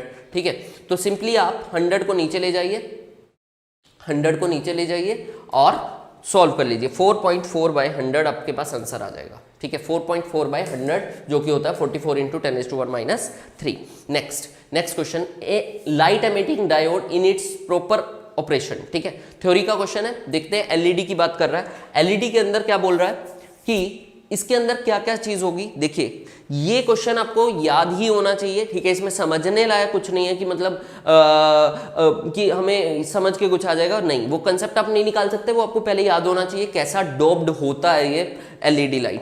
ठीक है, तो ये तो याद ही करने वाला क्वेश्चन है। LED is operated in forward bias mode. ठीक है, तो एलईडी का याद रखिए, ये हमेशा फॉरवर्ड बायस में वर्क करता है। ऐसे ही एनसीईआरटी में 3 टॉपिक आपको दिए हुए हैं, एक तो सोलर सेल दिया हुआ है, एक एलईडी दिया हुआ है और एक जीना डायोड दिया हुआ है। इसका रीडिंग जरूर लीजिएगा क्योंकि इसमें से थ्योरी का क्वेश्चन जैसे अभी बन के आया वैसा आ सकता है। अगला क्वेश्चन नंबर 46 पे आते हैं। Find the time constant of the given circuit. तो अगर time constant of the circuit निकालना है आपको, तो time constant of the circuit होगा हमारे पास L/R। Time constant of the circuit होता है L/R। अगर L/R की बात करें तो L तो सीधा सीधा दिख रहा है 2 मिली हेनरी, तो 2 × 10⁻³ ले लेंगे और R की वैल्यू क्या आ जाएगी हमारे पास? R की वैल्यू रेजिस्टेंस, देखिए सारे रेजिस्टेंस मिला के टोटल बताना है। देखो 12 और 6 तो R इक्विवेलेंट हमारे पास आएगा 12 × 6/12 + 6 दैट इज 18, कटा 4। तो 12 और 6 को सीरीज में पैरेलल में जोड़ेंगे तो 4 आ रहा है, और ये 4 6 के साथ ऐड होगा तो टोटल रेजिस्टेंस हो जाएगा 10, तो नीचे आ जाएगा 10। ठीक, अच्छा, तो यह आ जाएगा 0.2 × 10⁻³ that is answer is 0.2 millisecond. 0.2 millisecond, second option अपने पास करेक्ट हो जाएगा। ठीक है, वही फिर से वही L/R, सिंपल यही याद रखना था इस क्वेश्चन के लिए कि L/R को ही हम टाइम कांस्टेंट बोलते हैं। ए मैग्नेट ऑफ मैग्नेटिक, इतना मोमेंट दिया हुआ है और टॉर्क पूछ रहा है। देखो अगर मैग्नेट का टॉर्क पूछ रहा है तो टॉर्क का फॉर्मूला होता है M×B, M vector cross B vector. देखिए M वेक्टर दिया गया है, मैग्नेटिक मोमेंट आपको दिया गया है 50 I कैप, इसका क्रॉस कर दीजिए B वेक्टर के साथ। B वेक्टर है हमारे पास 0.5 I cap plus 0.3 J cap. देखो I का I से क्रॉस होगा, कोई फायदा नहीं है, 0 ही आना है, इसको इससे क्रॉस कीजिए तो 50 × 3 ये आ जाएगा 15 I क्रॉस J हमारे पास होता है K कैप, 15 K कैप हमारे पास आंसर आ जाएगा। थर्ड ऑप्शन हमारे पास करेक्ट आ गया। अगला question number 48, the primary coil of the ideal transformer has 100 turns, secondary has 200। ठीक है, अच्छा देखिए ये वाला ट्रांसफॉर्मर के ऊपर क्वेश्चन अगेन रिपीट हो सकता है, ये बहुत बार रिपीट हुआ है। V1/V2 is equal to N1/N2। Number of ये जो वोल्टेज होगा ना प्राइमरी और सेकेंडरी का, वो डायरेक्टली प्रोपोर्शनल होता है नंबर ऑफ टर्न्स के, ठीक है, ऐसे याद रख सकते हैं। VP/VS is equal to NP/NS, याद रखना ये, ठीक है, डायरेक्टली प्रोपोर्शनल होता है नंबर ऑफ टर्न्स के। अब देखते हैं, voltage in primary coil is 2 times. देखो प्राइमरी कॉइल में 100 टर्न्स थे और सेकेंडरी में 200 है, मतलब इसमें डबल है, तो जिसमें ज्यादा टर्न्स उसमें वोल्टेज ज्यादा। इसमें बोल रहा है voltage of primary coil is 2 times, गलत, इसमें नंबर ऑफ कॉइल कम है ना प्राइमरी में, तो वोल्टेज भी कम होगा। अगला, power in primary coil is 2 time then secondary coil, बिल्कुल गलत। पावर तो सेम ही रहती है, जितनी पावर फर्स्ट कॉइल में जनरेट होगी उतनी ही ट्रांसफर होती है सेकेंडरी कॉइल में। अगला, the current in secondary coil is 2 times the primary coil. Current in secondary coil, देखो अगर करंट इन सेकेंडरी कॉइल की बात करें तो जहां वोल्टेज ज्यादा होगा वहां पे करंट कम होगा, क्योंकि पावर कांस्टेंट होगी। पावर कांस्टेंट है तो V और I इनवर्सली प्रोपोर्शनल होते हैं। तो यहां पे पहले केस में देखो वोल्टेज ज्यादा है, प्राइमरी में वोल्टेज ज्यादा है तो करंट कम होगा। आगे देखते हैं, देखो current in the secondary coil is 2 times, बिल्कुल गलत, क्योंकि सेकेंडरी में वोल्टेज ज्यादा था तो करंट क्या होना चाहिए, कम होना चाहिए, हाफ होना चाहिए। अगला, the voltage in secondary coil is 2 times, बिल्कुल बिल्कुल, वोल्टेज डबल हो गया हमारे पास, सेकेंडरी का वोल्टेज डबल, तो 4th करेक्ट बैठ रहा है। अगला नेक्स्ट क्वेश्चन बहुत ही सिंपल, किरचॉफ। इसके अंदर देखिए I1 इधर से 3 आ रहा है और इधर से I2 कितना आ रहा है 4, दोनों मिलके किधर जा रहे हैं इधर, तो 3 इधर से आया 4 इधर से आया, टोटल हो जाएगा हमारे पास 7 एम्पियर। ये आ गया हमारे पास 7, ये तो सॉल्व करने लायक क्वेश्चन नहीं था। अगला फ्लक्स दिया हुआ है, अगर फ्लक्स दिया हुआ है तो आपको निकालना है इंड्यूस्ड EMF। EMF का फॉर्मूला होता है d∅/dt, d∅/dt। 5 डिफरेंशिएट कर लीजिए फ्लक्स को, इससे आपके पास EMF आ जाएगा, डिफरेंशिएट करके आएगा -20t + 50, ये आ गया। और किस टाइम पे चाहिए आपको, टाइम कितने टाइम पे चाहिए आपको, चाहिए 3 सेकंड पे, तो यहाँ पे 3 रखेंगे तो -60 + 50 अपने पास आ जाएगा -10। तो कौन सा ऑप्शन करेक्ट बैठ रहा है, सेकंड ऑप्शन इज करेक्ट। तो इसी के साथ आपका ये पेपर कंप्लीट होता है, ठीक है। बहुत हार्ड पेपर नहीं था, मीडियम लेवल था, इससे ऊपर ना तो नीट में जनरली इससे ऊपर नहीं आया, पिछले 3 साल से इससे ऊपर पेपर नहीं आया, इसी लेवल का ही आता है।